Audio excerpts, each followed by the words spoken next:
शलाकया चक्षुरुन्मीलितं येन तस्मै श्रीगुरवे नमः। नमः ॐ विष्णुपादाय कृष्णप्रेष्ठाय भूतले श्रीमते भक्तिवेदान्तस्वामिनिति नाम्ने नमः। शून्यवादिपाश्चात्यदेशतारिणे वाञ्छाकल्पतरुभ्यश्च कृपासिन्धुभ्य एव च पतितानां पावनेभ्यो वैष्णवेभ्यो नमो नमः। जय श्रीकृष्ण चैतन्य गदाधर श्रीवासादि गौरभक्तवृंद। हरे कृष्ण कृष्ण कृष्ण हरे हरे, हरे राम राम राम ಹರೇ ಹರೇ. ಎಲ್ಲರಿಗೆ ಮತ್ತೊಮ್ಮೆ ಸ್ವಾಗತ. ಚರ್ಚೆಗೆ ನಾವು ಷಡ್ಗೋಸ್ವಾಮಿ ಅಂತ ಹೇಳಿದ್ರೆ ವೃಂದಾವನದ ಪ್ರಸಿದ್ಧ 6 ಗೋಸ್ವಾಮಿಗಳ ಬಗ್ಗೆ ಪ್ರತಿ ಸೋಮವಾರ ಚರ್ಚೆಯನ್ನ ಮಾಡ್ತಾ ಬಂದಿದ್ದೇವೆ. ಗಳಿಂದ ಗುರುವಾರ ಅಂದ್ರೆ ಇವತ್ತು ಮಾಡ್ತಾ ಇದ್ದೀವಿ.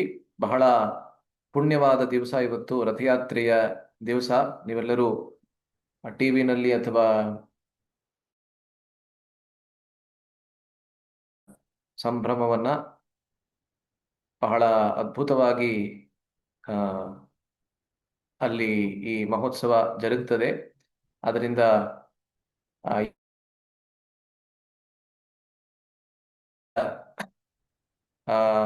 ಕೇಂದ್ರ ಬಿಂದುವಾದಂತಹ ಚೈತನ್ಯ ಮಹಾಪ್ರಭುಗಳ ಶಿಷ್ಯರ ಬಗ್ಗೆ, ಪ್ರಧಾನವಾಗಿರ್ತಕ್ಕಂಥ ಶಿಷ್ಯರ ಬಗ್ಗೆ ಚರ್ಚೆ ಮಾಡುವುದು ಮತ್ತಷ್ಟು ಸಂತೋಷದಾಯಕವಾದಂತಹ ವಿಷಯ.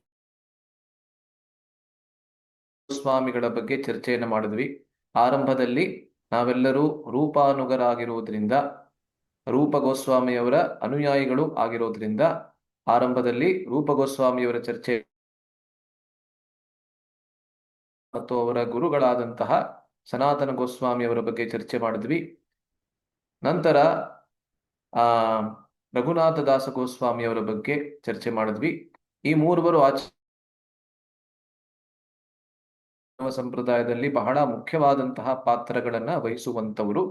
ರೂಪ ಗೋಸ್ವಾಮಿಯವರು ಅಭಿಧೇಯ ಆಚಾರ್ಯರು, ಸನಾತನ ಗೋಸ್ವಾಮಿಯವರು ಸಂಬಂಧ ಆಚಾರ್ಯರು, ಮತ್ತೆ ರಘುನಾಥ ದಾಸ ಅವರ ವಿಗ್ರಹಗಳು ಕೂಡ ಅದೇ ತತ್ವಗಳನ್ನ ಪ್ರತಿನಿಧಿಸುತ್ತದೆ. ರಾಧಾ ಗೋವಿಂದ, ರಾಧಾ ಮದನ ಮೋಹನ ಮತ್ತೆ ರಾಧಾ ಗೋಪಿನಾಥ ಈ ವಿಗ್ರಹಗಳು ವೃಂದಾವನದ ಪ್ರಧಾನ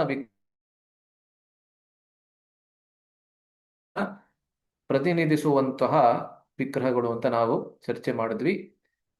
ತದನಂತರ ನಾವು ಶ್ರೀಲ ರಘುನಾಥ ಭಟ್ಟ ಗೋಸ್ವಾಮಿಯವರ ಅದ್ಭುತವಾದ ಜೀವನ ಚರಿತ್ರೆಯ ಬಗ್ಗೆ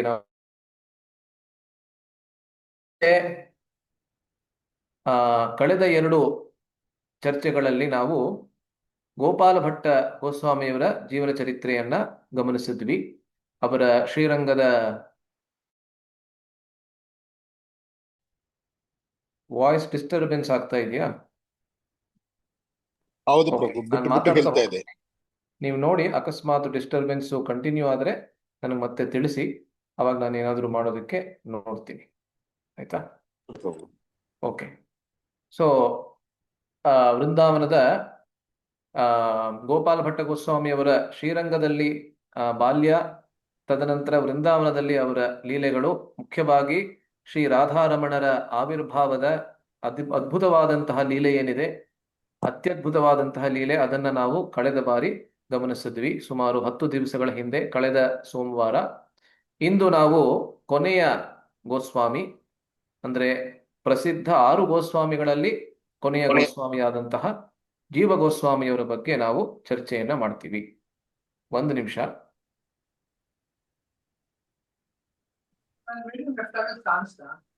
ಸೊ ಜೀವ ಗೋಸ್ವಾಮಿಯವರ ಬಗ್ಗೆ ಇವತ್ತು ನಾವು ಚರ್ಚೆಯನ್ನ ಮಾಡ್ತೀವಿ. ಇವರ ಜೀವನ ಚರಿತ್ರೆ ಕೂಡ ಬಹಳ ಅದ್ಭುತವಾದಂತಹದ್ದು. ಮತ್ತೆ ಇವರ ಪಾಂಡಿತ್ಯ ಅತಿ ಪ್ರಗಲ್ಭವಾದಂತಹದ್ದು. ಶಾಸ್ತ್ರಗಳಲ್ಲಿ ಅವರಿಗೆ ಇದ್ದಂತಹ ಪಾಂಡಿತ್ಯ, ಎಲ್ಲದಕ್ಕಿಂತ ಆ ಪಾಂಡಿತ್ಯ ಇದ್ರೂ ಕೂಡ ಅವರಲ್ಲಿ ಇದ್ದಂತಹ ವಿನಮ್ರತೆ ಏನಿದೆ, ಅದು ಗಮನಾರ್ಹವಾದಂತಹದ್ದು. 6 ಗೋಸ್ವಾಮಿಗಳಲ್ಲಿ ಕಿರಿಯರು ಇವರು, ಎಲ್ಲರಿಗಿಂತ ವಯಸ್ಸಿನಲ್ಲಿ ಚಿಕ್ಕವರು. ಆದರೆ 6 ಗೋಸ್ವಾಮಿಗಳಲ್ಲಿ ಅತಿ ಹೆಚ್ಚು ಶಾಸ್ತ್ರದ ಯೋಗದಾನವನ್ನ ನೀಡಿರುವಂತವರು ಜೀವ ಗೋಸ್ವಾಮಿಯವರು. ಅದರಲ್ಲಿ ಯಾವುದೇ ಸಂಶಯವಿಲ್ಲ. ಪ್ರಭುಪಾದರು ಅನೇಕ ಬಾರಿ ಹೇಳ್ತಾ ಇದ್ರು, ಜೀವ ಗೋಸ್ವಾಮಿಗಳಂತಹ ಶಾಸ್ತ್ರದ ಪಂಡಿತರು ನ ಭೂತೋ ನ ಭವಿಷ್ಯತಿ, ಭೂತಕಾಲದಲ್ಲಿ ಇರಲಿಲ್ಲ, ವರ್ತಮಾನ ಕಾಲದಲ್ಲಿ ಇಲ್ಲ, ಭವಿಷ್ಯತ್ ಕಾಲದಲ್ಲೂ ನಾವು ಬಹಳ ಚೆನ್ನಾಗಿ ಅವರ ಜೀವನ ಚರಿತ್ರೆಯನ್ನ ಗಮನಿಸ್ತಾ ಹೋಗ್ತಾ ಇರಬೇಕಾದ್ರೆ ತಿಳ್ಕೋಬಹುದು. ಆಯ್ತಾ? ಇವತ್ತು ನಾವು ವಿಶೇಷವಾಗಿ ಅವರ ಜನ್ಮ, ಬಾಲ್ಯ, ವೃಂದಾವನದಲ್ಲಿ ಮೊದಲ ಕೆಲವು ಲೀಲೆಗಳೇನಿದೆ ಅದನ್ನ ಮಾತ್ರ ಇವತ್ತು ನಾವು ಚರ್ಚೆ ಮಾಡಿ ಮುಂದಿನ ವಾರ ಅಂದ್ರೆ ಬರೋ ಸೋಮವಾರನೇ ಅದನ್ನ ಮುಂದುವರಿಸ್ತೀವಿ. ಆಯ್ತಾ? ನನ್ನ PPT-ನ ಶೇರ್ ಮಾಡ್ಕೋತಾ ಇದ್ದೀನಿ, ಒಂದೇ ನಿಮಿಷ.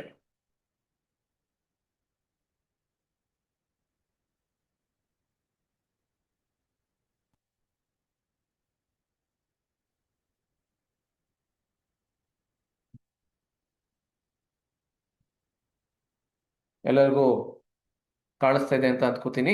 ಇವತ್ತು 18ನೆಯ ಚರ್ಚೆ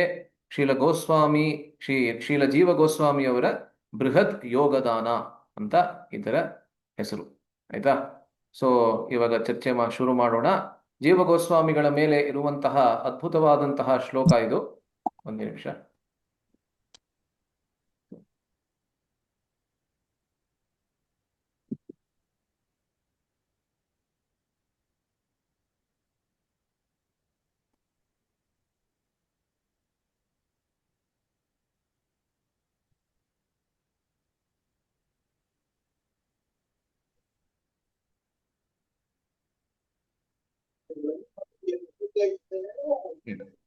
ಜೀವ ಗೋಸ್ವಾಮಿಯವರ ಬೃಹತ್ ಯೋಗದಾನ. ಈ ಶ್ಲೋಕ ಏನಿದೆ ಇದನ್ನ ಶ್ರೀಲ ಬಲದೇವ ವಿದ್ಯಾಭೂಷಣರು, ಬಲದೇವ ವಿದ್ಯಾಭೂಷಣರ ಬಗ್ಗೆ ತಾವೆಲ್ಲರೂ ಕೇಳಿರ್ತೀರಾ. ಮತ್ತೊಬ್ಬ ಮಹಾನ್ ಪಂಡಿತ ಆಚಾರ್ಯರು ಶ್ರೀಲ ವಿಶ್ವನಾಥ ಚಕ್ರವರ್ತಿ ಠಾಕೂರರ ಶಿಷ್ಯರು. ಪ್ರಾಯ ಜೀವ ಗೋಸ್ವಾಮಿ ಅವರ ಚರ್ಚೆಯನ್ನು ಮಾಡಿದ ನಂತರ ವಿಶ್ವನಾಥ ಚಕ್ರವರ್ತಿ ಠಾಕೂರರು ಮತ್ತೆ ಬಲದೇವ ವಿದ್ಯಾಭೂಷಣರು ಇವರಿಬ್ಬರ ಬಗ್ಗೆ ಕೂಡ ಚರ್ಚೆನ ನಾವು ಮಾಡ್ತೀವಿ.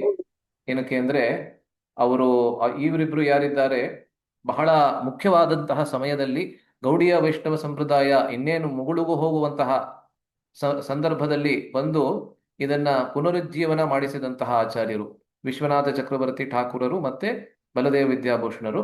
ಅದರಿಂದ ಬಲದೇವ ವಿದ್ಯಾಭೂಷಣರು ಜೀವ ಗೋಸ್ವಾಮಿಯ ಬಗ್ಗೆ ಬರೆದಿರುವಂತಹ ಶ್ಲೋಕ ಇದು. ಇದು ಬಹಳ ಸುಂದರವಾದಂತಹ ಶ್ಲೋಕ. ಯಸ್ಸಾಂಖ್ಯ ಪಂಕೇನ ಕುತರ್ಕ ಪಾಂಸುನ ವಿವರ್ತ ಗರ್ತೇನ ಚ ಲುಪ್ತ ದೀಧಿತಿಂ ಶುದ್ಧಂ ವ್ಯಧಾತ್ ವಾಕ್ ಸುಧಯಾ ಮಹೇಶ್ವರಂ ಕೃಷ್ಣಂ ಸಜೀವ ಪ್ರಭುರಸ್ತು ಮೇ ಗತಿಹಿ.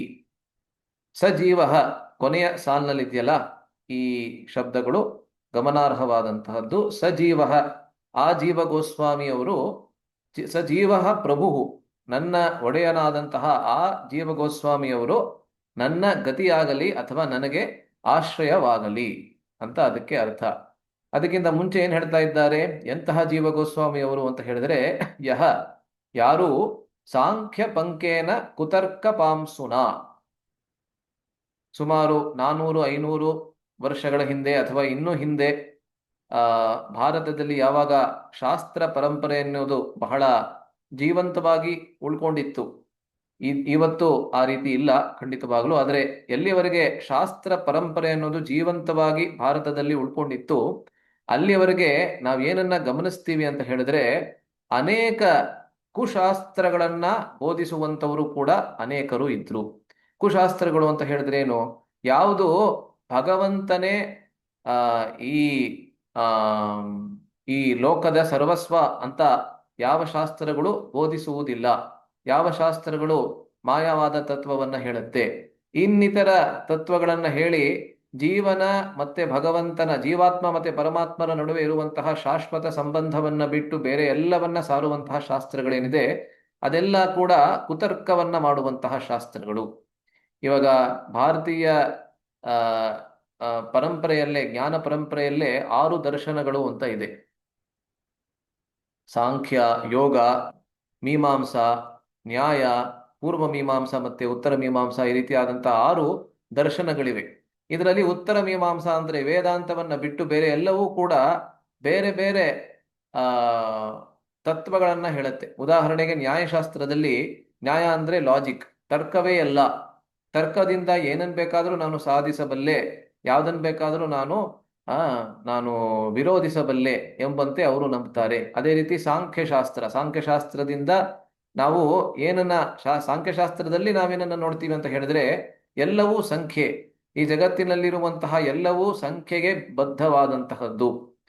ಈ ಜಗತ್ತಿನಲ್ಲಿ 24 ಒಟ್ಟು ಅಂಶಗಳಿವೆ. ಅದರಲ್ಲೇ ಪರಮಾತ್ಮನೂ ಬರ್ತಾನೆ. ಪರಮಾತ್ಮನೂ ಕೂಡ ಆ 24 ಅಂಶಗಳಿಗೆ ಬದ್ಧನಾಗಿರ್ತಕ್ಕಂಥವನು.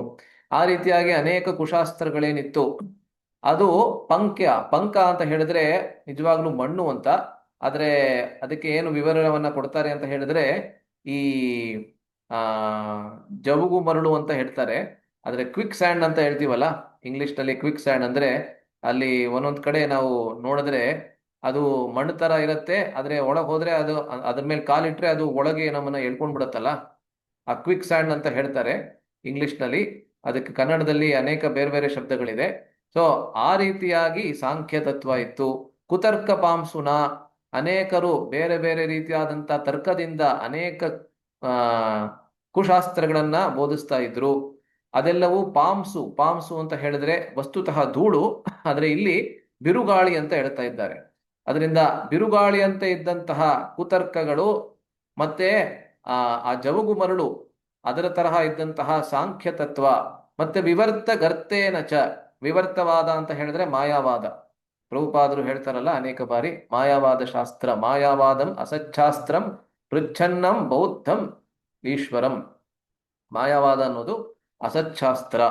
ಭಗವಂತನ ರೂಪ ಯಾವುದೂ ಇಲ್ಲ, ಅವನಿಗೆ ಯಾವುದೇ ವಿಶೇಷತೆ ಇಲ್ಲ, ಅವನ ಹೆಸರೂ ಇಲ್ಲ, ಅವನಿಗೆ ರೂಪವೂ ಇಲ್ಲ, ಅವನ ಬೇರೆ ಲೀಲೆಗಳೂ ಇಲ್ಲ, ಎಲ್ಲವೂ ಕೂಡ ಒಂದೇನೆ ಅಂತ ಹೇಳುವಂತಹ ಶಾಸ್ತ್ರ. ಅದು ಗರ್ತ ಅಂತ ಹೇಳಿದ್ರೆ ಒಂದು ದೊಡ್ಡ ಹಳ್ಳದ ತರಹ. ಇದರಿಂದ ಏನಾಗಿತ್ತು ಅಂತ ಹೇಳಿದ್ರೆ ಲುಪ್ತ ದೀಧಿತಿಂ, ಭಗವಂತ ಅವನ ಪ್ರಕಾಶಮಾನವಾಗಿರ್ತಕ್ಕಂಥ ಶರೀರದಿಂದ ಅವನು ಎಲ್ಲರಿಗೂ ದರ್ಶನವನ್ನ ನೀಡ್ತಾ ಇದ್ರೂ ಕೂಡ ಈ ರೀತಿಯಾದಂತಹ ಅನೇಕ ಕುಶಾಸ್ತ್ರಗಳಿಂದ ಅವನ ಪ್ರಕಾಶ ಅನ್ನೋದು ಸಂಪೂರ್ಣವಾಗಿ ಆವರಿತವಾಗಿತ್ತು. ಲುಪ್ತ ಅಂತ ಹೇಳಿದ್ರೆ ಅದು ಆವರಿತವಾಗಿತ್ತು. ಆದರೆ ಜೀವ ಗೋಸ್ವಾಮಿಯಂತಹ ಆಚಾರ್ಯರು ಏನ್ ಮಾಡಿದ್ರು, ತಮ್ಮ ಶುದ್ಧ ವಾಕ್ಸುಧಯ ಅಂತ ಹೇಳಿದ್ರೆ ಅವರ ಬೋಧನೆಗಳಿಂದ, ಅದು ಅವರ ವಸ್ತುತಃ ಅವರ ಮಾತಿನಿಂದ ಹೊರಬಂದಂತದ್ದಾಗಿರಬಹುದು ಅಥವಾ ಶಾಸ್ತ್ರಗಳಿಂದ, ವಿಶೇಷವಾಗಿ ಅವರು ಬರೆದಂತಹ ಶಾಸ್ತ್ರಗಳಿಂದ ಆ ಕೃಷ್ಣ ಮಹೇಶ್ವರನಾದಂತಹ ಕೃಷ್ಣನನ್ನ ವ್ಯಧಾತ್ ಅಂತ ಹೇಳಿದ್ರೆ ಕೃಷ್ಣನನ್ನ ಆವರಿಸಿಕೊಂಡಿದ್ದಂತಹ ಎಲ್ಲ ಈ ಆವರಣೆಗಳನ್ನ ತೆಗೆದು ಪ್ರಕಾಶಮಾನವಾಗಿರ್ತಕ್ಕಂಥ ದೇದೀವ್ಯಮಾನವಾಗಿರ್ತಕ್ಕಂತಹ ಕೃಷ್ಣನ ಶರೀರವನ್ನ ಎಲ್ಲರಿಗೂ ಪರಿಚಯ ಮಾಡಿಸಿದರು. ಅಂತಹ ಜೀವ ಗೋಸ್ವಾಮಿಯವರು ನನಗೆ ಆಶ್ರಯವಾಗಲಿ ಅಂತ. ಇದು ಬಲದೇವ ವಿದ್ಯಾಭೂಷಣರು ಮತ್ತೊಬ್ಬ ಬಹಳ ಮಹಾನ್ ಆಚಾರ್ಯರು ನಮ್ಮ ಸಂಪ್ರದಾಯದಲ್ಲಿ ಬಂದಂತಹವರು ಈ ಜೀವ ಗೋಸ್ವಾಮಿಯ ಬಗ್ಗೆ ಬರೆದಿರುವಂತಹ ಶ್ಲೋಕ ಇದು. ಆಯ್ತಾ? ಸೊ ಮುಂದಕ್ಕೆ ಅದೇ ರೀತಿ ಮತ್ತೊಂದು ಶ್ಲೋಕ ಕೂಡ ಇದೆ. ಜೀವೋ ಜೀವೇವ ಸಜ್ಞೇಯ ಚೈತನ್ಯಾಖ್ಯೇ ಚ ಪಾದಪೆ ಶಾಸ್ತ್ರ ವೈಪುಲ್ಯ ಕರ್ತಾರಂ ವಂದೇ ಶ್ರೀ ರೂಪಶ್ರಾವಕಂ. ವಂದೇ ಶ್ರೀ ರೂಪಶ್ರಾವಕಂ. ಶ್ರಾವಕ ಅಂತ ಹೇಳಿದ್ರೆ ಶಿಷ್ಯ. ಯಾರ ಶಿಷ್ಯರಾಗಿದ್ರು ಜೀವ ಗೋಸ್ವಾಮಿಯವರು ಅಂತ ಹೇಳಿದ್ರೆ ಶ್ರೀ ರೂಪ ಗೋಸ್ವಾಮಿಯವರ ಶಿಷ್ಯರು. ಅಂತಹ ರೂಪ ಗೋಸ್ವಾಮಿಯವರ ಶಿಷ್ಯರಾದಂಥವರು ಜೀವ ಇವ ಸಜ್ಞೇಯ ಚೈತನ್ಯಾಖ್ಯೇ ಚ ಪಾದಪೆ. ಚೈತನ್ಯ ಸಂಪ್ರದಾಯವೆಂಬಂತಹ ಒಂದು ಮರ ಏನಿದೆ, ಚೈತನ್ಯ ಚರಿತಾಮೃತದಲ್ಲಿ ಅನೇಕ ಬಾರಿ ಚೈತನ್ಯ ಸಂಪ್ರದಾಯವನ್ನ ಒಂದು ಮರಕ್ಕೆ ಹೋಲಿಸಿ ಅದರ ಬೇರೆ ಬೇರೆ ಕೊಂಬೆಗಳನ್ನ ಬೇರೆ ಬೇರೆ ಚೈತನ್ಯ ಮಹಾಪ್ರಭುಗಳ ಸಂಪ್ರದಾಯದಲ್ಲಿ ಬರುವಂತಹ ಅಥವಾ ಗೌಡಿಯ ಸಂಪ್ರದಾಯದಲ್ಲಿ ಬರುವಂತಹ ಬೇರೆ ಬೇರೆ ಆಚಾರ್ಯರಿಗೆ ಹೋಲಿಸ್ತಾರೆ. ಅದರಿಂದ ಆ ಮರದ ಜೀವದಂತೆ ಇರುವಂಥವರು ಜೀವ ಗೋಸ್ವಾಮಿಯವರು ಅಲ್ವಾ. ಮತ್ತೆ ಶಾಸ್ತ್ರ ವೈಪುಲ್ಯ ಕರ್ತಾರಂ, ಅನೇಕ ಶಾಸ್ತ್ರಗಳನ್ನ ಬರೆದು ಆ ಮಹಾನ್ ಯೋಗದಾನವನ್ನ ಚೈತನ್ಯ ಸಂಪ್ರದಾಯದಲ್ಲಿ ನೀಡಿರ್ತಕ್ಕಂಥವರು ಇವರು ಜೀವ ಗೋಸ್ವಾಮಿಯವರು. ಇವರಿಗೆ ನಮ್ಮ ನಮಸ್ಕಾರಗಳು. ಇದೀಗ ಜೀವ ಗೋಸ್ವಾಮಿಯವರ ಚರಿತ್ರೆಯನ್ನ ಆರಂಭಿಸೋಣ. ನಿಮ್ಮಲ್ಲಿ ಅನೇಕರು ಖಂಡಿತವಾಗ್ಲೂ ಕೇಳಿರ್ತೀರಾ ಜೀವ ಗೋಸ್ವಾಮಿಯವರ ಬಗ್ಗೆ, ಏಕೆಂದ್ರೆ ಅವರ ವ್ಯಕ್ತಿತ್ವವೇ ವಿಶ್ವಪ್ರಸಿದ್ಧವಾದಂತಹದ್ದು. ಜೀವ ಗೋಸ್ವಾಮಿಯವರ ವ್ಯಕ್ತಿತ್ವ, ಜೀವ ಗೋಸ್ವಾಮಿಯವರ ಜನ್ಮ ಮತ್ತೆ ಬಾಲ್ಯ. ಅವರ ಜನ್ಮ ಎಲ್ಲಿ ಆದದ್ದು ಅಂತ ಹೇಳಿದ್ರೆ ರಾಮಕೇಲಿ, ಅಂದಿನ ರಾಮಕೇಲಿ, ಇವತ್ತು ಆ ನಾವು ಮಾಲ್ದಾ ಅಂತ ಏನು ಪ್ರದೇಶ ಕರಿತೀವಿ ನಾವು, ಇವತ್ತಿನ ಪಶ್ಚಿಮ ಬಂಗಾಳ ಮತ್ತೆ ಬಾಂಗ್ಲಾದೇಶದ ಗಡಿ ಪ್ರದೇಶದಲ್ಲಿ ಇರುವಂತಹದ್ದು. ಆವತ್ತು ಅಂತ ಹೇಳಿದ್ರೆ 500 ವರ್ಷಗಳ ಹಿಂದೆ ಅಂದು ಆ ಆ, ಪ್ರದೇಶ ರಾಮಕೇಲಿ ಎಂಬಂತಹ ಹೆಸರಿಂದ ಕರೆಯಲ್ಪಡ್ತಾ ಇತ್ತು. ಮತ್ತೆ ಅದು ನವಾಬ್ ಹುಸೇನ್ ಶಾ ಅವನ ರಾಜಧಾನಿ ಆಗಿತ್ತು. ಇವತ್ತು ಹೋದ್ರೆ ಅದು ಖಂಡಿತವಾಗ್ಲೂ ಹಾಗೆ ಅನಿಸೋದಿಲ್ಲ. 500 ವರ್ಷಗಳಲ್ಲಿ ಅನೇಕ ಆ ಆಮ್, ವಸ್ತುಗಳು ಅಲ್ಲಿ ಬದಲಾಗಿದೆ. ಆದರೆ ಅದು ನವಾಬ್ ಹುಸೇನ್ ಶಾ ಅವನ ರಾಜಧಾನಿಯಾಗಿತ್ತು 500 ವರ್ಷಗಳ ಹಿಂದೆ. ಇದರ ಬಗ್ಗೆ ನಾವು ಆಗ್ಲೇ ಚರ್ಚೆ ಮಾಡಿದ್ವಿ. ರೂಪ ಗೋಸ್ವಾಮಿ ಅವರ ಬಗ್ಗೆ ಮತ್ತೆ ಸನಾತನ ಗೋಸ್ವಾಮಿ ಅವರ ಬಗ್ಗೆ ಚರ್ಚೆ ಮಾಡಬೇಕಾದ್ರೆ ಇದೆಲ್ಲವನ್ನ ನಾವು ನೋಡಿದ್ವಿ. ರೂಪ ಗೋಸ್ವಾಮಿ ಮತ್ತೆ ಸನಾತನ ಗೋಸ್ವಾಮಿ ಅವರಿಗೆ ಒಬ್ಬ ಸಹೋದರರಿದ್ರು. ಅವ್ರ ಹೆಸರು ಅನುಪಮ ಅಂತ ಅಥವಾ ಶ್ರೀ ವಲ್ಲಭ ಅಂತ. ಅನುಪಮ ಅನ್ನೋದು ಅವರ ಮುಂಚಿನ ಹೆಸರು. ಮತ್ತೆ ದೀಕ್ಷೆಯನ್ನ ಪಡೆದ ನಂತರ, ಚೈತನ್ಯ ಮಹಾಪ್ರಭುಗಳಿಂದ ದೀಕ್ಷೆಯನ್ನ ಪಡೆದ ನಂತರ ಅವರಿಗೆ ವಲ್ಲಭ, ಶ್ರೀ ವಲ್ಲಭ ಅಂತ ಹೆಸರು ಬಂತು. ಅವರ ಸುಪುತ್ರರಾಗಿ ಜೀವ ಗೋಸ್ವಾಮಿಯವರು 1513, ಅಂದ್ರೆ ಹೆಚ್ಚು ಕಮ್ಮಿ, ನಿಖರವಾಗಿ ಗೊತ್ತಿಲ್ಲದೆ ಇರಬಹುದು, ಆದರೆ ಹೆಚ್ಚು ಕಮ್ಮಿ ಆ ವರ್ಷದಲ್ಲಿ 1513ರಲ್ಲಿ ಅವರು ಜನಿಸಿದರು. ಎಲ್ಲಿ? ರಾಮಕೇಲಿಯಲ್ಲಿ. ಮತ್ತೆ ಅವರು ಬಹಳ ದೊಡ್ಡ ಮನೆತನಕ್ಕೆ ಸೇರಿದಂತವರು. ಭೌತಿಕವಾಗಿಯೂ ಹೌದು, ಆಧ್ಯಾತ್ಮಿಕವಾಗಿಯೂ ಹೌದು.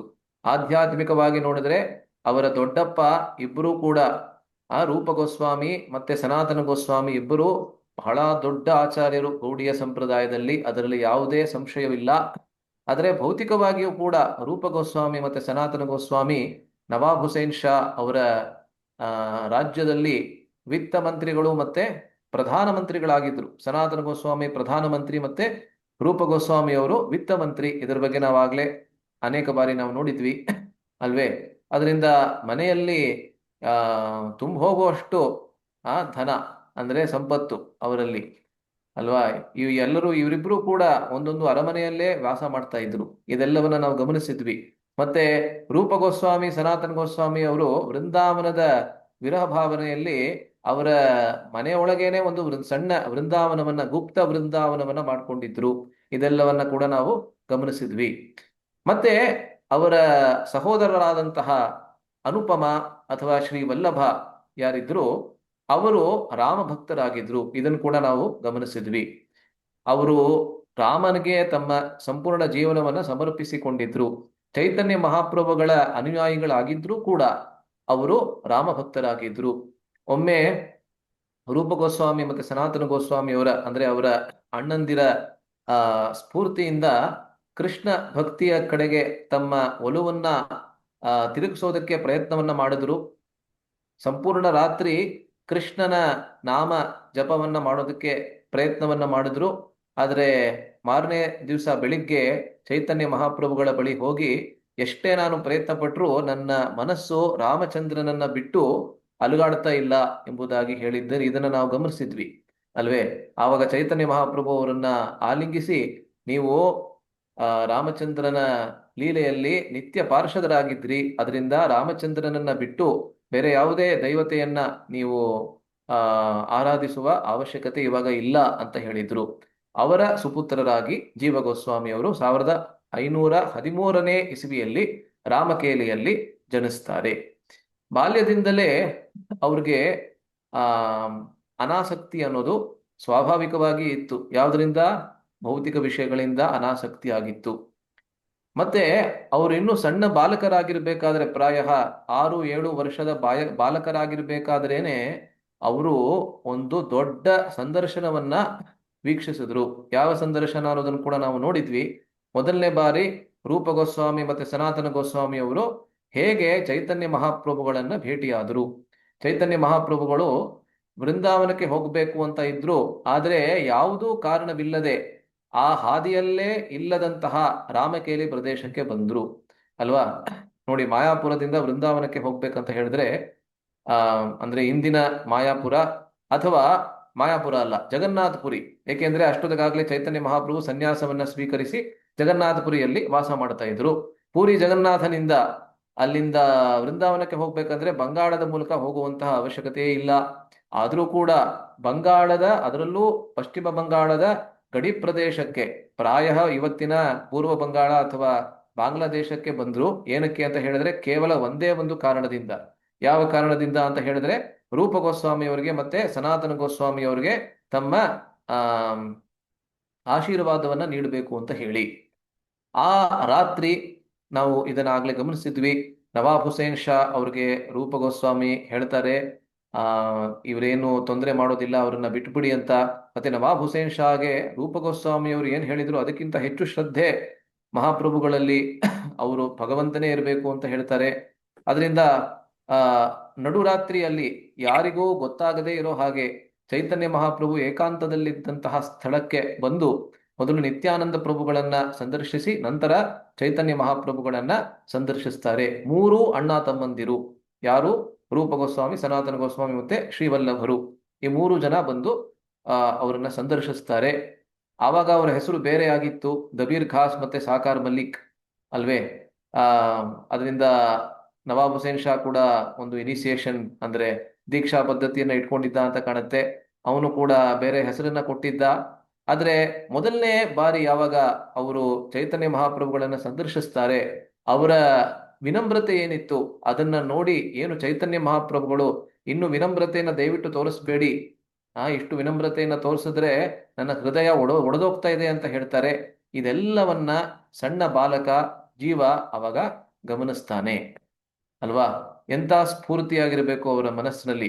ಅಂತಹ ಎಳೆಯ ವಯಸ್ಸಿನಲ್ಲಿ ತಮ್ಮ ದೊಡ್ಡಪ್ಪಂದಿರು ಮತ್ತೆ ತಮ್ಮ ತಂದೆ ಕೂಡ ಅಂತಹ ಭಗವಂತನ ಅವತಾರವಾದಂತಹ ಚೈತನ್ಯ ಮಹಾಪ್ರಭುಗಳ ದರ್ಶನವನ್ನ ಖುದ್ದಾಗಿ ಮಾಡಿದ್ದಲ್ಲಿ ಮಾತ್ರ ಅಲ್ಲದೆ ಆ ಚೈತನ್ಯ ಮಹಾಪ್ರಭುಗಳಿಂದ ಪ್ರಶಂಸೆಯ ವಾಕ್ಯಗಳನ್ನ ಕೇಳ್ತಾನೆ, ಅವರ ದೊಡ್ಡಪ್ಪಂದಿರ ಬಗ್ಗೆ ಮತ್ತೆ ಅವರ ತಂದೆಯ ಬಗ್ಗೆ. ಮತ್ತೆ ಚೈತನ್ಯ ಮಹಾಪ್ರಭುಗಳ ವಿಶೇಷವಾದಂತ ಆಶೀರ್ವಾದ ಏನಿತ್ತು ಎಲ್ಲದಕ್ಕೆ ಅವನು ಸಾಕ್ಷಿಯಾಗ್ತಾನೆ ಅಲ್ವಾ. ಸೊ ಇದು ಮೊದಲನೇ ಬಾರಿ ಅವನ ಅಂದ್ರೆ ಜೀವ ಗೋಸ್ವಾಮಿಯವರ ಮನಸ್ಸಿನಲ್ಲಿ ಮತ್ತೆ ಹೃದಯದಲ್ಲಿ ಬಿತ್ತಂತಹ ಆ ಒಂದು ಜೀವನದಲ್ಲಿ ಬಿದ್ದಂತಹ ಭಕ್ತಿಯ ಬೀಜ ಅಲ್ವೇ. ಯದ್ಯಪಿ ಇವರೆಲ್ಲರೂ ಕೂಡ ಭಗವಂತನ ನಿತ್ಯ ಪಾರ್ಷದರು, ಆದ್ರೂ ಕೂಡ ಈ ಲೋಕದಲ್ಲಿ ಲೀಲೆಗಳನ್ನ ತೋರಿಸ್ಬೇಕಾದ್ರೆ ಕೂಡ ಅವರ ಜೀವನದಲ್ಲಿ ಯಾವುದೋ ಒಂದು ಸ್ಫೂರ್ತಿಯ ಒಂದು ಕ್ಷಣ ಇರುತ್ತದೆ. ಪ್ರತಿಯೊಬ್ಬ ಆಚಾರ್ಯರ ಜೀವನದಲ್ಲೂ ಕೂಡ ಅದೇ ರೀತಿಯಲ್ಲಿ ನಾವು ನೋಡ್ತೀವಿ. ಭಕ್ತಿ ವಿನೋದ್ ಠಾಕೂರರ ಜೀವನದಲ್ಲಿ ಮೊನ್ನೆ ಯಾವಾಗ್ಲೂ ಅವರ ಮೊನ್ನೆ ಅನ್ಸುತ್ತೆ ಅಲ್ಲ, ಅವರ ತಿರೋಭಾವ ದಿವಸವಿತ್ತು. ಅದೇ ರೀತಿ ಪ್ರತಿಯೊಬ್ಬ ಆಚಾರ್ಯರ ಜೀವನದಲ್ಲೂ ನಾವು ನೋಡ್ತೀವಿ ಅಲ್ವೇ. ಅದೇ ರೀತಿ ಜೀವ ಗೋಸ್ವಾಮಿಯವರ ಜೀವನದಲ್ಲಿ ಇದು ಮೊದಲನೆಯ ಒಂದು ಭಕ್ತಿಯ ಸ್ಫೂರ್ತಿ ಅವರ ಮನಸ್ಸಿನಲ್ಲಿ ಬರುತ್ತೆ. ತದನಂತರ ಈ ಸಂದರ್ಶನ ಆದ್ಮೇಲೆ ಜೀವ ಗೋಸ್ವಾಮಿ ಅವರಿಗೆ ಮಹಾಪ್ರಭುಗಳನ್ನ ಬಿಟ್ಟು ಒಂದು ಕ್ಷಣ ಕೂಡ ಬದುಕೋದಕ್ಕಾಗೋದಿಲ್ಲ ಎಂಬಂತಹ ಪರಿಸ್ಥಿತಿ ಬಂದ್ಬಿಡುತ್ತಂತೆ. ಏನಕ್ಕೆ ಅಂತ ಹೇಳಿದ್ರೆ ಅಂತಹ ವಿಶೇಷವಾದಂತಹ ಸಂದರ್ಶನಕ್ಕೆ ಸಾಕ್ಷಿಯಾದರವರು ಅಲ್ವಾ.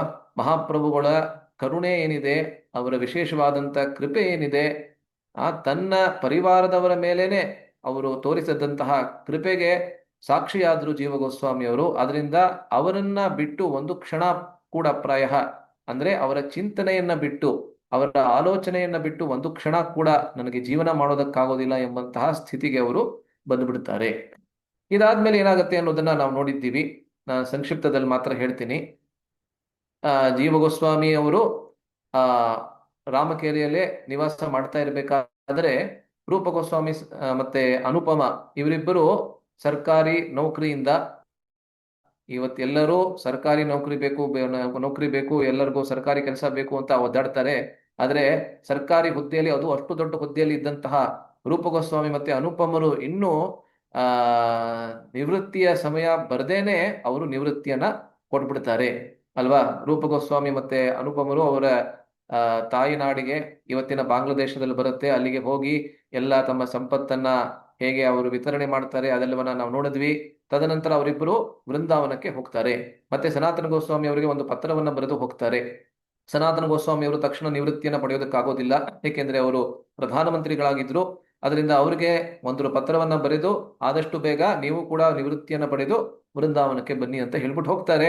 ಅಲ್ಲಿ ಮೊದಲನೇ ಬಾರಿ ವೃಂದಾವನದಲ್ಲಿ ಅವರು ಚೈತನ್ಯ ಮಹಾಪ್ರಭು ಅವರ ಅತಿ ವರಿಷ್ಠ ಶಿಷ್ಯರಾದಂತಹ ಕಾಶೀಶ್ವರ ಪಂಡಿತರು ಮತ್ತೆ ಭೂಗರ್ಭ ಗೋಸ್ವಾಮಿ ಇವರೆಲ್ಲರನ್ನ ಸಂದರ್ಶಿಸಿ ಆ ವೃಂದಾವನದ 12 ಅರಣ್ಯಗಳನ್ನ ಆ, ಬಹಳ ಚೆನ್ನಾಗಿ ವೀಕ್ಷಿಸಿ ಅದರ ದರ್ಶನವನ್ನ ಪಡೆದು ನಂತರ ಅನೇಕ ತಿಂಗಳಾದ ಮೇಲೆ ಅವರು ಪೂರಿಗೆ ಬರ್ತಾ ಇರ್ತಾರೆ ಚೈತನ್ಯ ಮಹಾಪ್ರಭುಗಳನ್ನ ಸಂದರ್ಶಿಸುವುದಕ್ಕಾಗಿ. ಅಷ್ಟೊತ್ತಿಗಾಗಲೇ ಸನಾತನ ಗೋಸ್ವಾಮಿ ಅವರು ಕೂಡ ಆ ಸೆರೆಮನೆಯಿಂದ ಅವರು ಓಡಿ ನಂತರ ವಾರಾಣಸಿಯಲ್ಲಿ ಅವರು ಆ ಚೈತನ್ಯ ಮಹಾಪ್ರಭುಗಳನ್ನ ಸಂದರ್ಶಿಸಿದ್ರು ಅಲ್ವೇ. ಇದನ್ನೆಲ್ಲ ನಾವು ನೋಡಿದ್ವಿ.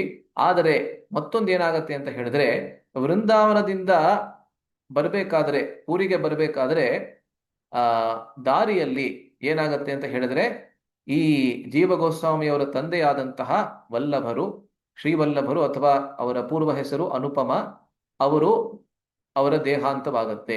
ಅವರು ಈ ಲೋಕದಿಂದ ಪ್ರಸ್ಥಾನವನ್ನ ಮಾಡ್ತಾರೆ ಅಲ್ವಾ. ಇದನ್ನ ನಾವು ನೋಡಿದ್ವಿ. ಆ ಸುದ್ದಿ ಆವಾಗ ಜೀವ ಗೋಸ್ವಾಮಿ ಅವರಿಗೆ ಬರುತ್ತೆ. ಪ್ರಾಯಃ ಆವಾಗ ಇನ್ನೂ ರಾಮಕೇಲಿಯಲ್ಲೇ ಇದ್ರು ಜೀವ ಗೋಸ್ವಾಮಿ ಅವರು. ಏಕೆಂದ್ರೆ ರೂಪ ಗೋಸ್ವಾಮಿ ಅವ್ರ ಜೊತೆ ಅಂತೂ ಖಂಡಿತವಾಗ್ಲೂ ಹೋಗಿಲ್ಲ ನಮ್ಮ ಇತಿಹಾಸದ ಪ್ರಕಾರ, ಅಂದ್ರೆ ಐತಿಹಾಸಿಕ ಗ್ರಂಥಗಳ ಪ್ರಕಾರ. ಅದರಿಂದ ರಾಮಕೇಲಿಯಲ್ಲೇ ಪ್ರಾಯಃ ಅವರ ತಾಯಿಯ ಜೊತೆಯಲ್ಲಿ ಇದ್ರು. ಆದರೆ ರೂಪ ಗೋಸ್ವಾಮಿ ಅವರು ತಮ್ಮನಾದಂತಹ ಅನುಪಮರ ಜೊತೆಗೆ ಊರಿಗೆ ಬರುವ ಹಾದಿಯಲ್ಲಿ ಅವರ ಅಂದ್ರೆ ಅನುಪಮರ ದೇಹಾಂತವಾಗುತ್ತೆ. ಈ ಸುದ್ದಿ ಯಾವಾಗ ಜೀವ ಗೋಸ್ವಾಮಿ ಅವರ ಕಿವಿಗೆ ಬರುತ್ತೆ, ಅವ್ರಿಗೆ ಬಹಳ ದುಃಖವಾಗತ್ತೆ.